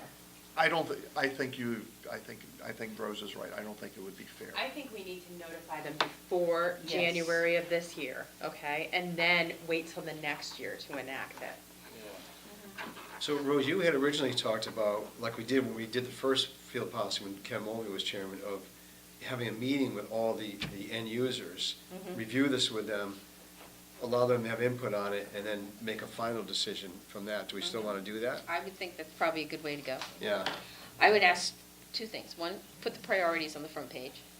Okay. And 2, put in here somewhere, because I'm not seeing it, that I see, we understand that volunteers may do things, but let's put down the things that we do not want volunteers doing to our fields, and insist that if it is a weekend and if a field needs to be lined, that Park and Rec needs to do it. We just can't have them, So such as no mowing grass, no yeah, don't bring moving your of lawnmower right here. earth. Yeah, exactly. I mean, I think we need to be a little more specific about that, so they know what they cannot, when they need to call in one of our people to do Well, things. if we have if there's a schedule, is it doable on a Friday before? They do it on Friday. But do they that, generally so do, but how this much year we better ran is into problems with the rain, with the Yeah, weather, the weather. and then all of a sudden Saturday morning it got better and they decided they needed to use it, but we couldn't get there on Friday, and so that kind of stuff. I'll give So an when that example. happens, Yeah, we, yeah. we have to try to get a guy in to do it. We can't just Yeah. let anybody go willy-nilly and do this. Diane, I'll give you an example of what happened this weekend. It rained Friday night, okay? Games were scheduled for all day Saturday here in Guilford. Meg from Soccer Club of Guilford decided at 7:30 in the morning that the fields were not going to be playable and all games were canceled. So she made that decision without She made- consulting, without. Now, the reason for that is that you have, again, teams coming from out of town, they have to be notified, given at least prior notification, don't come, because there's no field for you to Yeah, play. what I'm saying is, does she consult with like Rick, or she makes No, the decision the herself? policy we always go over with these people is on weekends, they make the call. They We make don't the have call. people Okay, walking that's- around, okay. but it's called a squish test. And, Oh, yes. If Okay, they right, walk in the okay, field, yeah. it's squishy, and I have to say, the youth sports overall have been very, very good. They've been very good about this. Very good about making the right decisions on it. But to continue my original thought with regard to Saturday, by 1 o'clock Saturday afternoon, there was sunshine out there, and people wanted to play soccer. No, it wasn't going to happen. So CT Rush had some games. They moved them up to the Sportsplex. Well, that was a couple weeks ago, but they paid for the cost to move, because they were going to be here, then they had to go up there, because it was a special classification of game. It was a cup game. And the cup, that's another requirement, because these games have to be done by a certain timetable, or else the home team, which would be Guilford, either has to go to the visiting park or they forfeit. Okay, so there are a lot of ramifications that, with regard to the scheduling of these games. The maintenance issue is really just baseball, softball. Soccer, lacrosse has no maintenance issues. Other than cutting the lawn, yeah. Yeah, I mean, in terms of like, Yeah. if they, so Diane, part of your question, I think, is that, yes, we groom the fields on a Friday, but if there are 5 games, say 2 on Saturday, 3 on Sunday, the field, there's, the home plates, there's no batter's box anymore, the lines, and the biggest issue, safety-wise, is that divot at the pitcher's mound, if it's a right-handed pitcher, where they land with their left foot, it just starts wearing out. And you don't want somebody to twist an ankle in there, or same thing at home plate, where the batter's standing, they, wears out that home plate by 5th, 3rd game even, right, John? I mean, you've seen it. So that's the kind of thing that we didn't have a real problem. If they want to rake that, we don't need to bring a guy in to do that, But again, the problem is, if we say that only parks crews can do this on a weekend, I can't always guarantee a guy's going to come in. That makes it difficult. But Rick, didn't I already read that it's already in there? Like, I thought when you talk about the squish test, isn't part of that language in there, like, Yes. they can only touch the, like the mound or something like that? Right, that's It's already in in there. there, right? Yeah. Yeah, so I thought I read, okay. Yeah. I just wanted a little more specific. Yeah. Mm-hmm. Okay, so you're going to come back to us. We're not going to okay this tonight. Yeah, I think what it We can changes. okay the concept that Yes. you agree with the direction that we're going with right now, and still the finer details need to be. And we've given you our okay. input on it, so yeah, Yes. I believe that. And under the fee schedule with the priorities, you want us to actually put the names like Parks and Rec, Board of Ed, priority 1. Priority 2 is youth sports. Just put this in the beginning where you can find it. Exactly, Okay. it should be in the beginning. Not the form, but just the classifications. No, that's fine. Yes, right here, yeah. Yeah, I mean, just that, so we have another question, we were looking at this earlier. So clarify for us, 2, priority 2 is Guilford nonprofit youth athletic organizations, right? That have met the resident requirements. Right, And 3 is the nonprofit adult teams. correct. Okay. So, That would be like adult softball and adult soccer. Correct. so why do we charge the adults more than the youth? Honest answer to that one? Yes, I do. Okay, they have the money. I was going to say there. They do. I mean, it is expensive for an adult soccer team to exist, because they have to pay every Sunday, for a home game, they have to pay $195 for sports officials. That doesn't even include the cost of the field. They also have to pay a registration fee for the number of, for being a part of the league, and they also have to pay for their uniforms and and the like. So it is expensive to even be a part of an adult soccer league team. It's not for the But faint-hearted. the other part of that is they're non-residents. They don't meet the that's- residence requirements, so they're really more like a non-resident team. That's why they're paying. And part of the other thing, Rose, is that over the years, They have met the resident Yeah. percentage status It requirements. says Guilford nonprofit adult teams that have met the resident percentage status requirements. Okay, so that's a team that would be based in Guilford and has Guilford residents And they're more predominate, expensive. that predominate the roster. Actually, that should be less expensive than a team that's non-predominantly Guilford residents. I think the other issue is that in the past, if we needed something, I could go to a soccer club and say, hey, we need new goals. They'll buy them. The men's league use those goals, and they don't contribute at all to it. So that's why, in the original current policy, we started charging them for the use of the fields, because they're not contributing anything. Or youth lacrosse, well, it's not a men's lacrosse. Soccer's probably the best example. So basically what you're saying are the youth organizations that have met the requirements, whatever, they do give us, or they do donate In kind, in kind, whereas the adult teams Correct. don't. do not. Okay, That is that I correct. can live with. Yeah. Just a suggestion on this back page, the police circle priority classification should probably come after you list what the classifications are, so that they read them first, then circle. Well, it Um, should be posted in the front too. Okay, well, Maybe. I mean, if you rip this off and you don't have the front, you still need to know your classifications, but. John, we're priority 4 and 5 listed. It's all listed on the application on page 5. It's also in the body of the policy too, on page 1. It has a priority order. Thank you. On page 1 is listed too, the priorities and what they are. Just how much they are, not what they No, are. not what they are. Well, yeah, if you look at priority 1, department or town-sponsored activities, programs, clinics by the schools or Parks and Rec. Number 2 is Guilford nonprofit youth, Where do you see that? I think that's. It's on page 1. page 1. Priority classification, priority of field One is reservations. Yeah, we don't have Oh, we page don't have one. that. Oh, you don't? No. Oh, you're right, I don't have that either. Oh, wow. Oh, no wonder they're living in the back here. I didn't notice it. I thought I had just read it too often. I totally have caught this. Are you missing any others? Hey, wait a minute, this is not, we're trying to slip something by y'all. It was, Well, that's what, I knew that it makes sense. No wonder, I was wondering why you guys said we decided, it should be at the beginning. I think, It it is at is. the beginning. I remember it being at the beginning. All right, I don't know You know how, what, guys, this gets tabled till next month. all right, oh, Better than man. we But can no, see. in the sense of what we're doing right now is effective for getting us ready for the next level of policy to make sure it's done correctly. Yes. I don't disagree with And that. these rates are comparable with other shoreline, because I hate to lose anyone. Well, here's the thing, and I know folks in that direction and not so much in this direction. The folks in that direction have made it a Parks and Recreation Commission decision to exclude the vast majority of what we're working on right here, because they don't want to deal with the hassle of what we're going through right now. I don't think this is a hassle. I think this is the clarification of what we're doing. Westbrook doesn't want anybody working on their fields. They don't want anybody on the fields other than Westbrook Recreation and Westbrook High School and Westbrook Middle School. Clinton is moving in the same direction because they don't want to have the situation of trying to argue over this.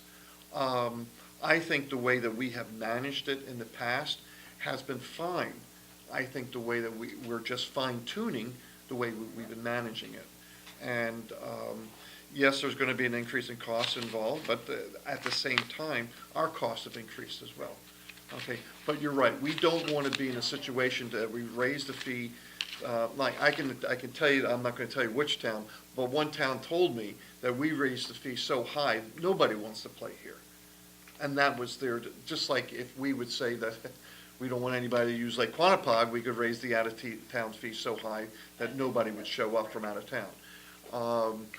But again, I still think that we would, if we did that, we would have the best dressed fields in town and nobody would be using them, or virtually nobody, or half the people would be going, okay?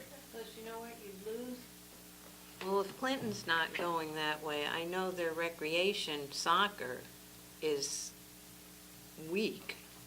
So the theory of Weaker than ours. weaker, Yes. because all the soccer players are going to play with Rush and That is correct.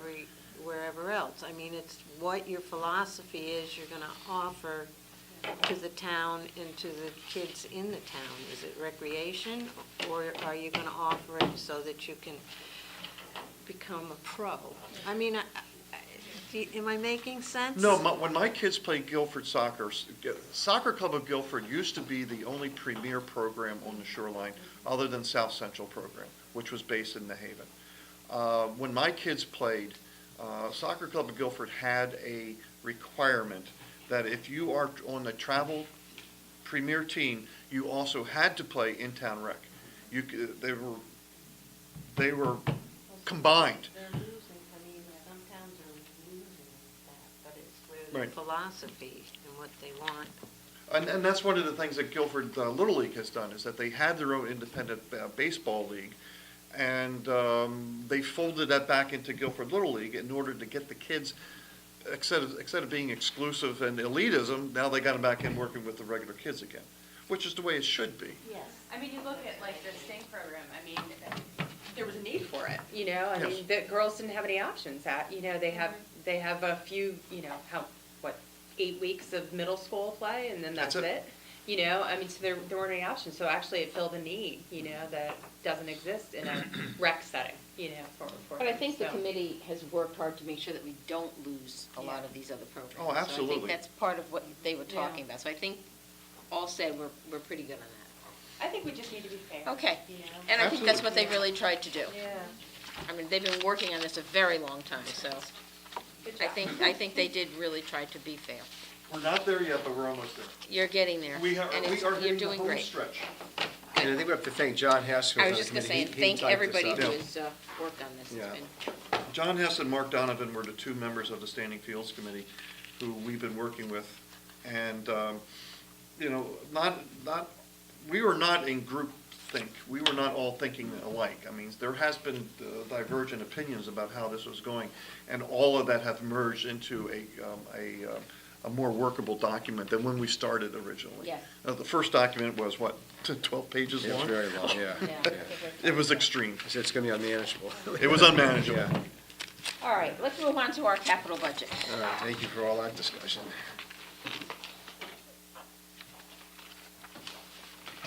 Okay, this has to be handed into the Finance Department on Friday. That's Okay. why I'm Take a look at it. pushing a lot over the weekend to get this done. So it's a little change. I'm sorry I didn't bring last year's, but Tony and I looked at some things, and Todd and I, and we moved some things around a little bit.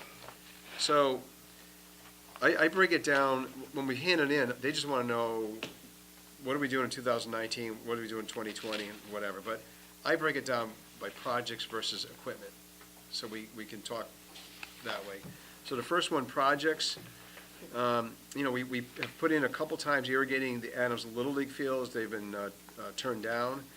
But Tony and I, we talked about expanding that. That soccer field at Adams is probably, other than Lakes maybe, probably the worst field in town. And there's a lot of reasons for that. One is it's really never gets any rest. It's also the classroom for phys ed. I mean, they're on that field every day. But we're thinking if we can irrigate it, we could probably manage it better. That's one of those fields we can't use any kind of grub control, crabgrass control, weed control, because it's at a school. But often the missing ingredient on our worst fields is water. And so we were proposing that we do the Little League field, the outfield of Adams A and B. We've done the infield, but do the outfield and the soccer field, which will include at least the outfield of the baseball field. I got to see if that includes the infield or not. We probably should do the whole thing if we're going to do it. That's that one. You know, I don't know where we are with the engineering services for the 8-bay for the park garage. There's a committee that's been formed. Gary McAllen is the chair of that committee. He talked to me a little bit earlier in the week, but mostly because they're reserving our bus to go around to all town facilities with the committee. I don't know all the people are on it. I know that he is, and I know that John Ireland is. Beyond that, I forgot who else. But where's the 8A parking garage going? Well, that's part of what That's this part of we don't know yet. committee's got to figure out, I think. So it may be premature putting in for next I year, think but it we've been talking about it for a probably couple, 3 years now, probably. Yeah, because then last month we discussed about having the trailer parked there. Yes, that's it, we're working on getting the trailer Yeah, there. that It probably hopefully is will gonna help. stay there for a couple of years, so I It's- think we could probably move that. So everything gets to- pushed down a year I think we then. could move that to another, to 2021. 2021. And then the construction would be moved down to 21, 22 then. Yeah. Okay. All right, well then, engineering services for rebuilding the Adams tennis courts. We talked about going post-tension concrete with those, and then building 4 standalone pickleball courts. Now, we still have to get some approvals for that, planning and zoning, but we have to also think about having money in the budget for it. That's that's just the design and engineering. The construction, we had 2 years later. But Yeah. why does Board of Ed not, I mean, those are Board of Ed courts, aren't they? And they don't use them at all Right. anymore. So they need to be turned over to us. I mean, if they're own those or are in control of those, why are we spending $20,000 and then $98,000 on those if they're Board of Ed property? Well, again, I don't think they use them at all. We use it. In any of the repairs to them, we've always done them. It's the town of Guilford, I mean, the school. I would just say the word grandfathered would be the best way to describe it, because as long as I've ever lived here, I've never seen any of the, I sent 3 kids through Adams, and they've never been on those courts. It's always been town employees. And I think we also have it that the seniors can play there during the daytime, is that correct? Yes.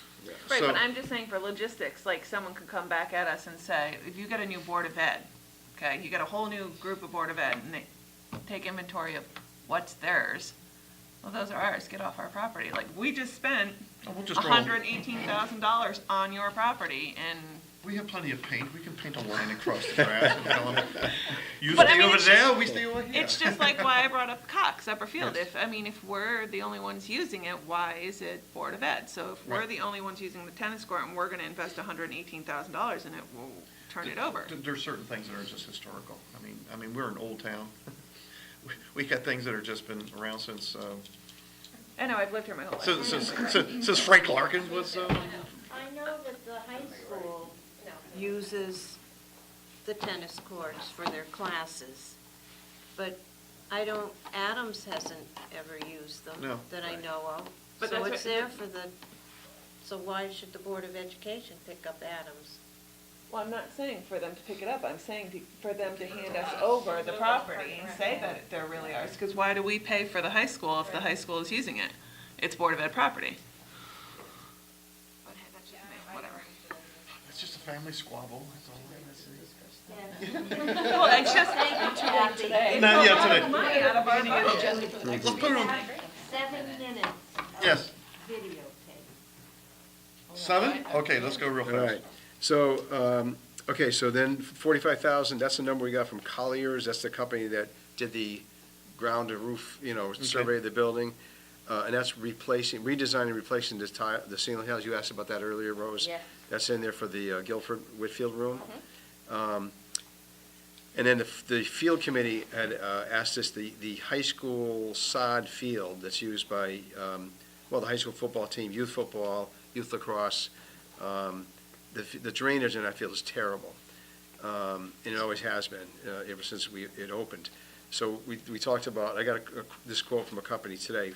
Slit drains is like what we did at Long Hill Park, probably 4 or 5 years ago in the outfield of the baseball field.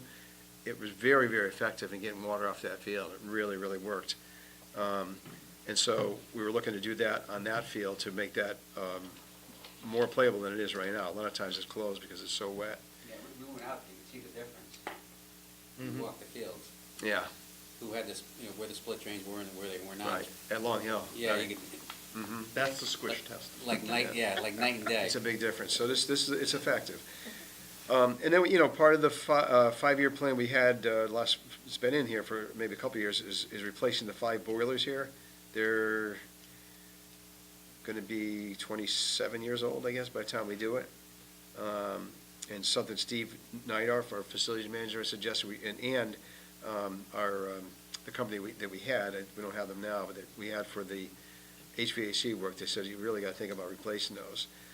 Again, that's one of those things that Collier study was, we should replace those boilers.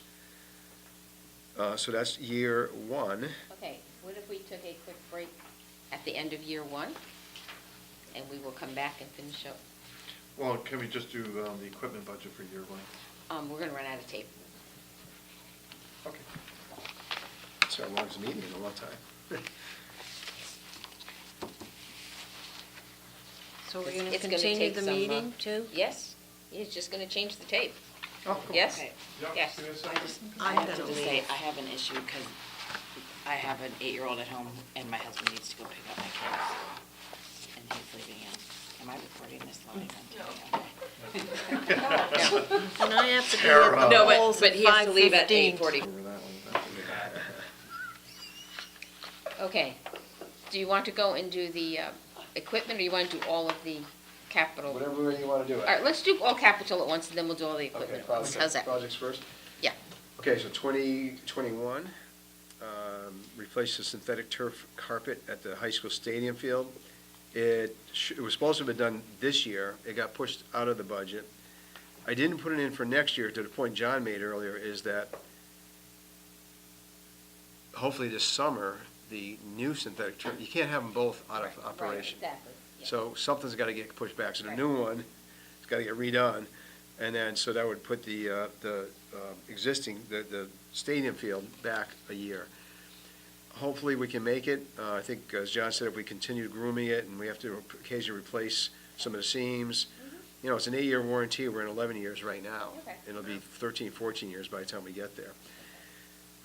That's half the cost. That's based on if we Right. go with the design, like the new field, we can't use the crumb rubber. If we can go with the crumb rubber, that cost comes down a lot, maybe $150,000 less overall. I built it in assuming we can't, you know, but if we can, then it'll be a lot less. The 8-bay garage, I guess we're pushing that back a year at least, right? Can I just go, we anticipate the Board of Ed will pay for half of that? I spoke with Cliff Gurnham today, and I said, you know, the last time around, the agreement was you guys were covering half of it. Okay. So I just made him aware of that, and also that the track is in very, very bad shape, which that's not our situation, that's theirs, but when we walk with the field committee, you were with us, I think, right, Lawrence, when we did that? I got there right after. That track? It's not in good shape. No, it's Yeah. not in good shape. No, Well, the other thing about the track, but that's not our issue. it's a dirty little secret, is that it's only a 6-lane track.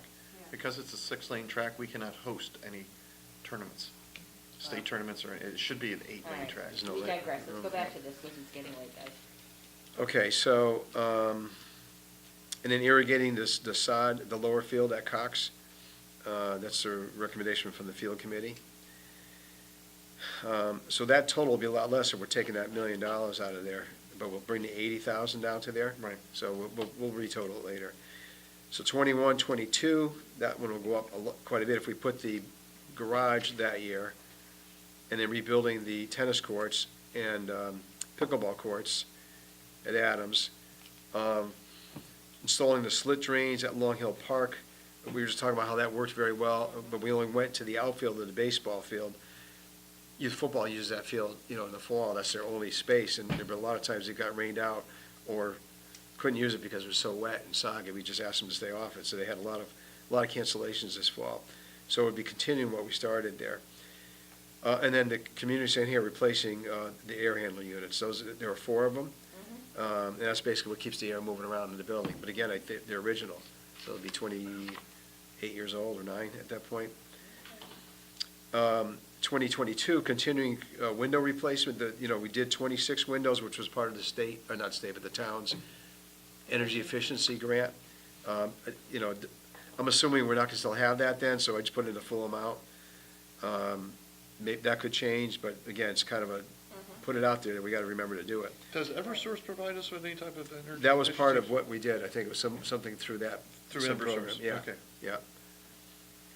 It was Johnson Controls. They're doing a lot of things, townwide schools, they're redoing lights and all kinds of things. And then siding, again, the siding's original here. Todd and Steve started replacing some of it that was bowing out, but we probably need to look at replacing all of it in a few years. You don't replace all the siding on the whole building. Yeah. 50 grand seems like a bargain. Seriously, I was just looking at the house cost more. Yeah. Some of these numbers we may have to update a little bit. These numbers we got like last year from somewhere. And again, I think some of these came from that Collier's report. And then improved drainage at the Baldwin School fields. We've been talking about that off and on for a couple of years, and the field committee's, suggesting we do that. We know how bad that field is draining. Then the fifth year out, replace sprinkler heads. Again, another thing that came from that Collier study. They'll all be 30-something years old, about 30 years old at that point. The playscape at Jacobs Beach, the original piece of equipment there was put in 1994, I think. And then the addition was, there's a plaque down there, I think around 2004, I think. We've been replacing parts of that playscape off and on in the last couple of years. And, it's the weather, the salt air, the salt water. And this is a direct number I got from today. I talked to one of the companies we've done some business with, and that would be new swings, more modernized playscape with just different elements from what we have. He said you can go with a nautical theme there and make it more like beach sort of stuff. And Well, my only question with that one is that if we were gonna put the splash pad there, say, next year, that changes the playscape area, so wouldn't that have? if that's the spot we Wouldn't put it it. make more sense to move that up? I think we talked about with the splash pad, where the baby swings are, Right. right? And the rest maybe will be okay, it depends how big we go with it. Then maybe the baby swings would just move, push back the other way, Until you're ready to Okay. do the repair. to the rest of it, yeah. And this'll be okay until 2024, or still be? You mean to wait till then? Yeah, I think so. I mean, Okay. it's, There's a couple of things down there that don't work correctly, but that's fine. I mean, there's some repairs, or the little spring animals, we've Yeah, those taken, spring animals. we've taken some of those out. Yeah, Fingers, thingies, Yeah. one of the two I think is broken, right? Those are like $600 to $1,000. They're not a big cost to Yeah. replace some of those things. Those we could probably do out of our, regular budget, it's like a maintenance thing. Okay. And I, this is a guess, I gotta get a number on, all the senior baseball level teams tell us they don't like using Long Hill Park because they lose so many balls over the backstop. I tell them it's their coaching. It's their bad coaching. You gotta teach the kids to hit forward, not backwards. And they go into the marsh there and they lose them. And they said that, Ralph Shapani always said that too, that they lose $100 of balls every game or something there, and, Yeah, I used to go back there. I would go back there and get 20, 30 balls. I mean, it was like a field day back there. yeah. So the field committee's talking about, maybe we gotta raise that backstop up. We've also talked about really looking at, do we continue to make that a baseball field? We gotta see what's happening with the senior level of baseball. Are two fields enough? Do we build a different one somewhere else? Do we take baseball out of there, expand that, let it be more of a soccer, football complex? So there's a lot of those things we still gotta figure out, but it's 5 years out. Okay.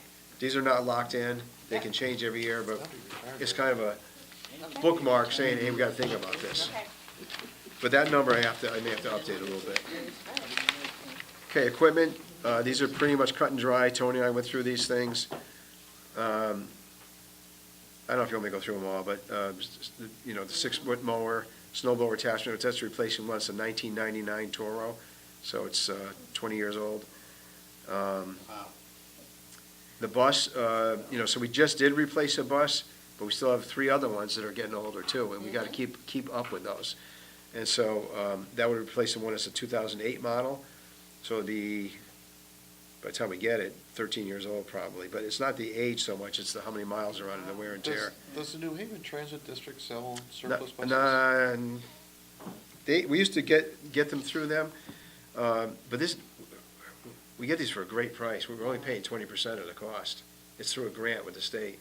The bus is about $69,000, $70,000 for us. Because then we're just getting the used one, we only get a.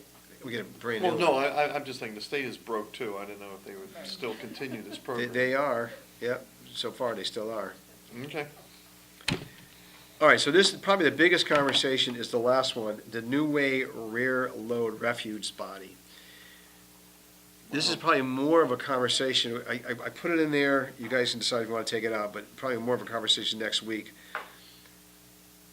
We've been seriously talking about, we may have to take over the trash pickup. The company, we have never had a good company that does it. We've contracted out to 3 different companies, and I just can't tell you the number of complaints I get from stores, individuals, sports groups, the trash is overflowing. We just haven't had a company that does a great job picking it up. When we gave up the control of it, we gave up getting it done right. Part of the reason we stopped doing it is guys were getting workers' comp because we had a dump truck, and they were taking those 55-gallon barrels, they had to lift them up, dump them onto the back of the dump truck. And I saw one of the guys actually standing on the tire of the truck, trying to get it over the floorboard, sideboards. Somebody was handing him the barrel, but he was balancing on the tire to get it over. That was it. We stopped, and we contracted it out. If we're going to do it, we have to get a proper truck for these guys to do it. But the part 2 of the conversation is we need more manpower. We cannot do this with the guys we have. We're struggling to get the job done now with what we got. And I think we're going to ask for more manpower anyway, whether we do this or not. But so if we're going to do it, we have to put it in there. And How many man-hours a week would it take to clean the town? when we did Just it, cycle through the town, it was 2 guys, 2 days a week, so 32 man-hours. 32 man-hours. Right. The And advantage, that's covering all the fields and the green right, and the beaches. So Like there's- only everything our that we do. areas. Yeah. So and that was exclusive use, I wasn't doing anything else along the way, they were just, No, that was pretty much it. It was 2 guys, so we had a full-time guy and a seasonal guy okay. do it. 2 guys, twice a week, two pickups a week, or So- two days in which they were doing that? So Monday and Friday, 2 guys, so 16 man-hours, Yeah. 2 guys, 8 hours, twice a week, 32 man-hours. But the advantage is, we have those guys on Tuesday, Wednesday, Thursday to help us everything else. You know what, it might go faster with a truck that actually has a mechanism to. Right, a lot faster than lift what it. we used to do, for Yeah. sure, absolutely. So basically, there are a couple options. One of which is really low to the ground. If we use those 55-gallon barrels, you're just tipping it up. But there are other ones that have the arm that would pick it up and dump it. Would What we- I don't know about this, and I've tried to get a hold of the guy who I get this quote from, is I don't know if that has a bay in it for recycling. Because I don't want us, the guys, to go back a second time to do the recycling. It should all be once. That I gotta find out. If not, I gotta find a truck. There's gotta be a truck that does that. But this one is a company in North Branford I spoke And with all of today. that, I mean, if we went to, where were we at, Longfellow Park, it's so unsightly, there's 50 garbage cans, on the green it's unsightly, you I got know. garbage cans, it's, what's recycled, what's that?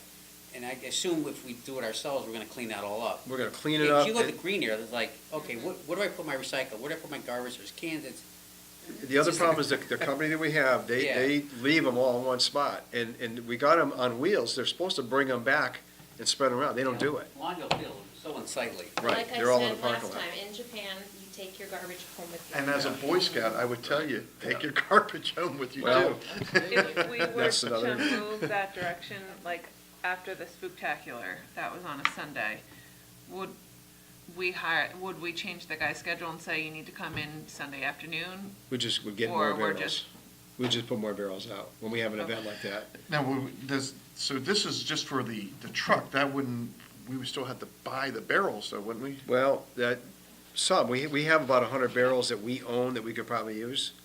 And Tony and I, we talked about that. We could probably cut back on the number of barrels. I'm still trying to work on the stores on the green, on Whitfield Street.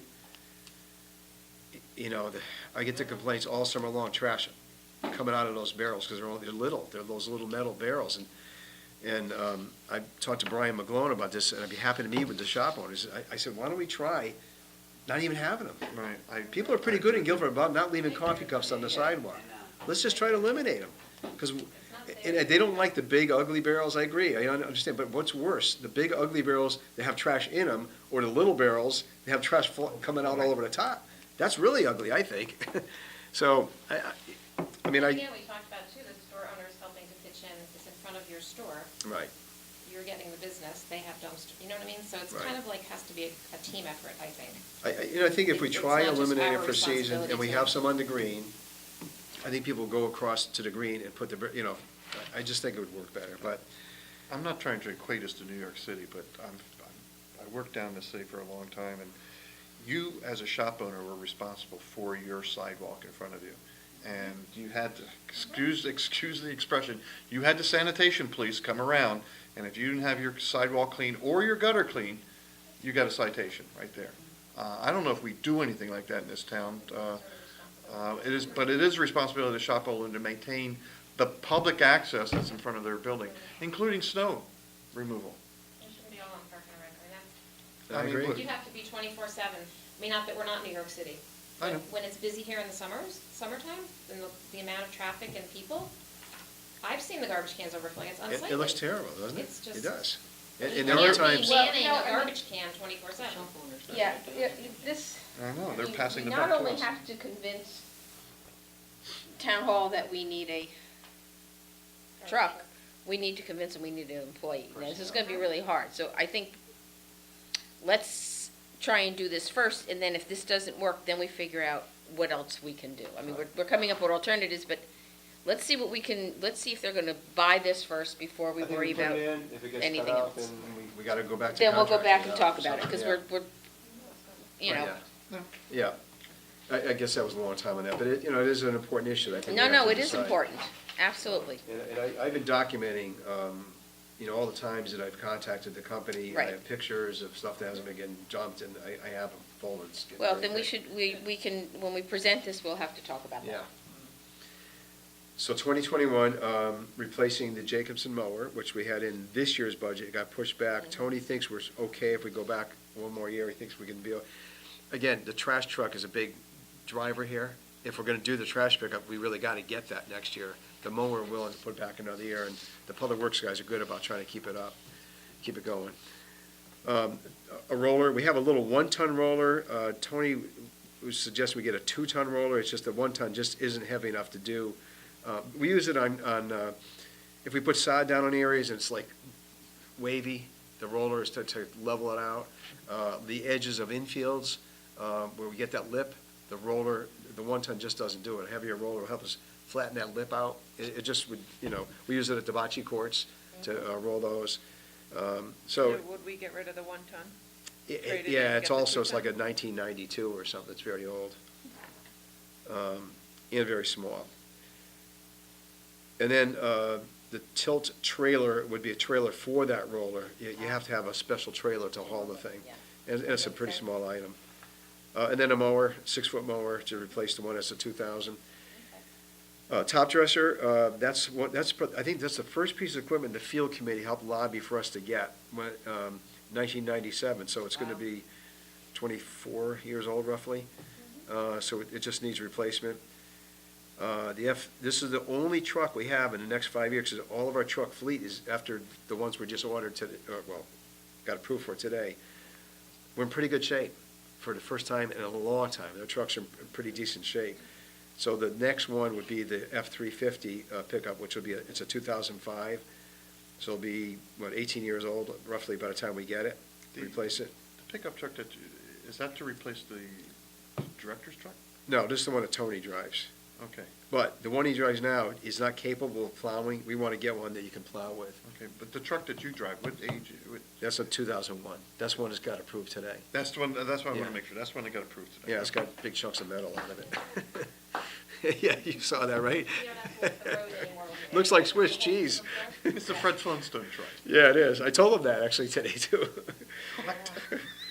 Oh, boy. And there were a couple trailers that Tony had in that, they were older. One's a 1985 trailer. So we got a couple of those in there to replace. The Showmobile, it's a 1994, and that is getting used a lot more than ever. And it's, it's getting worn, and, Is that the stage? yeah. I When don't we think bought it's- that, it was like $51,000 when we bought it, but it's like $150,000 now. When we have other organizations and help them out, do we charge them for the use of that, or just even like the moving of it, the time? There's a Or if rental, we just- it's a $100 rental fee. Oh. I mean, that's something, we could look at changing that, but that's what we've been charging, any group. And with that, we have the guy who opens it and closes it. Yeah, yeah. I think the first 8 years we had it, I did it all the time myself. I finally decided, why am I here at 11 o'clock on a Sunday night? I'll pay somebody $20 to do it. So I gave it up. Tony would love to get a Bobcat. That could be really helpful with us on grooming some of the fields or rebuilding fields. Got plenty of bobcats in Guilford. Yeah, I've heard. And it would have a loader on it, so we could use that for snow removal in the parking lots. Help us when we get the snow piles. We use the loader and that. It would help us double up and be able to do that. You might, he and I talked about the chipper. Public Works has one.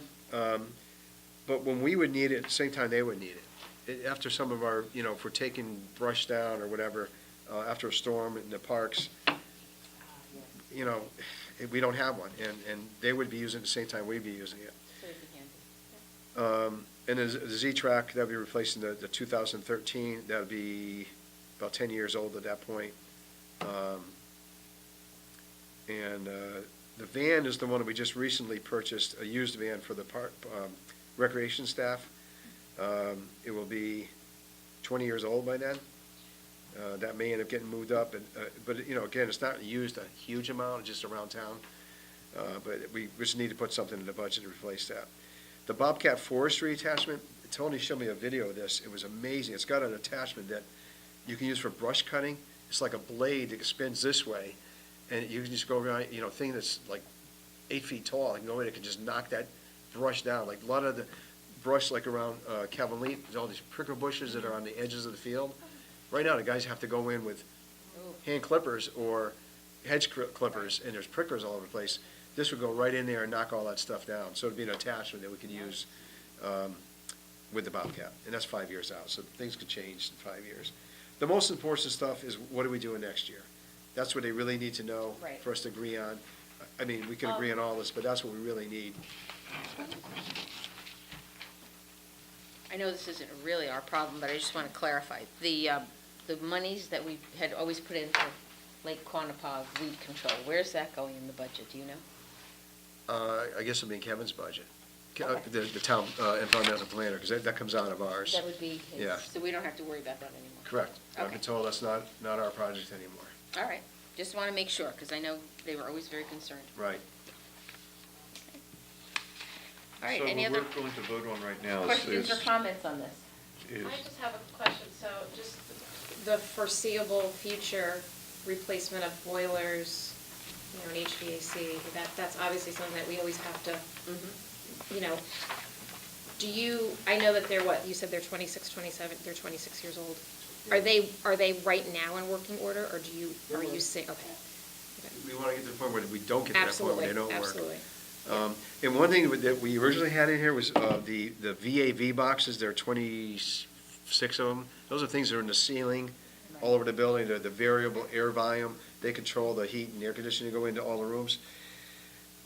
That's the other thing. I was at the Board of Selectmen meeting for this morning. They've approved out of that energy efficiency grant or fund or whatever, us doing another 9 of them next year, this year. Soon, I mean, within the next month or so. So I took it out of here because we will have done 2/3 of them. And Steve Nyoroff was there at the meeting with me. He explained more of it because it's more his line of what he was going to talk about. And he said that the plan would be that next year we would do the last group of them, and that would come out of that. So it's not in our budget. I took it out. We had it in, so I took it out because it's coming out of that. Yeah.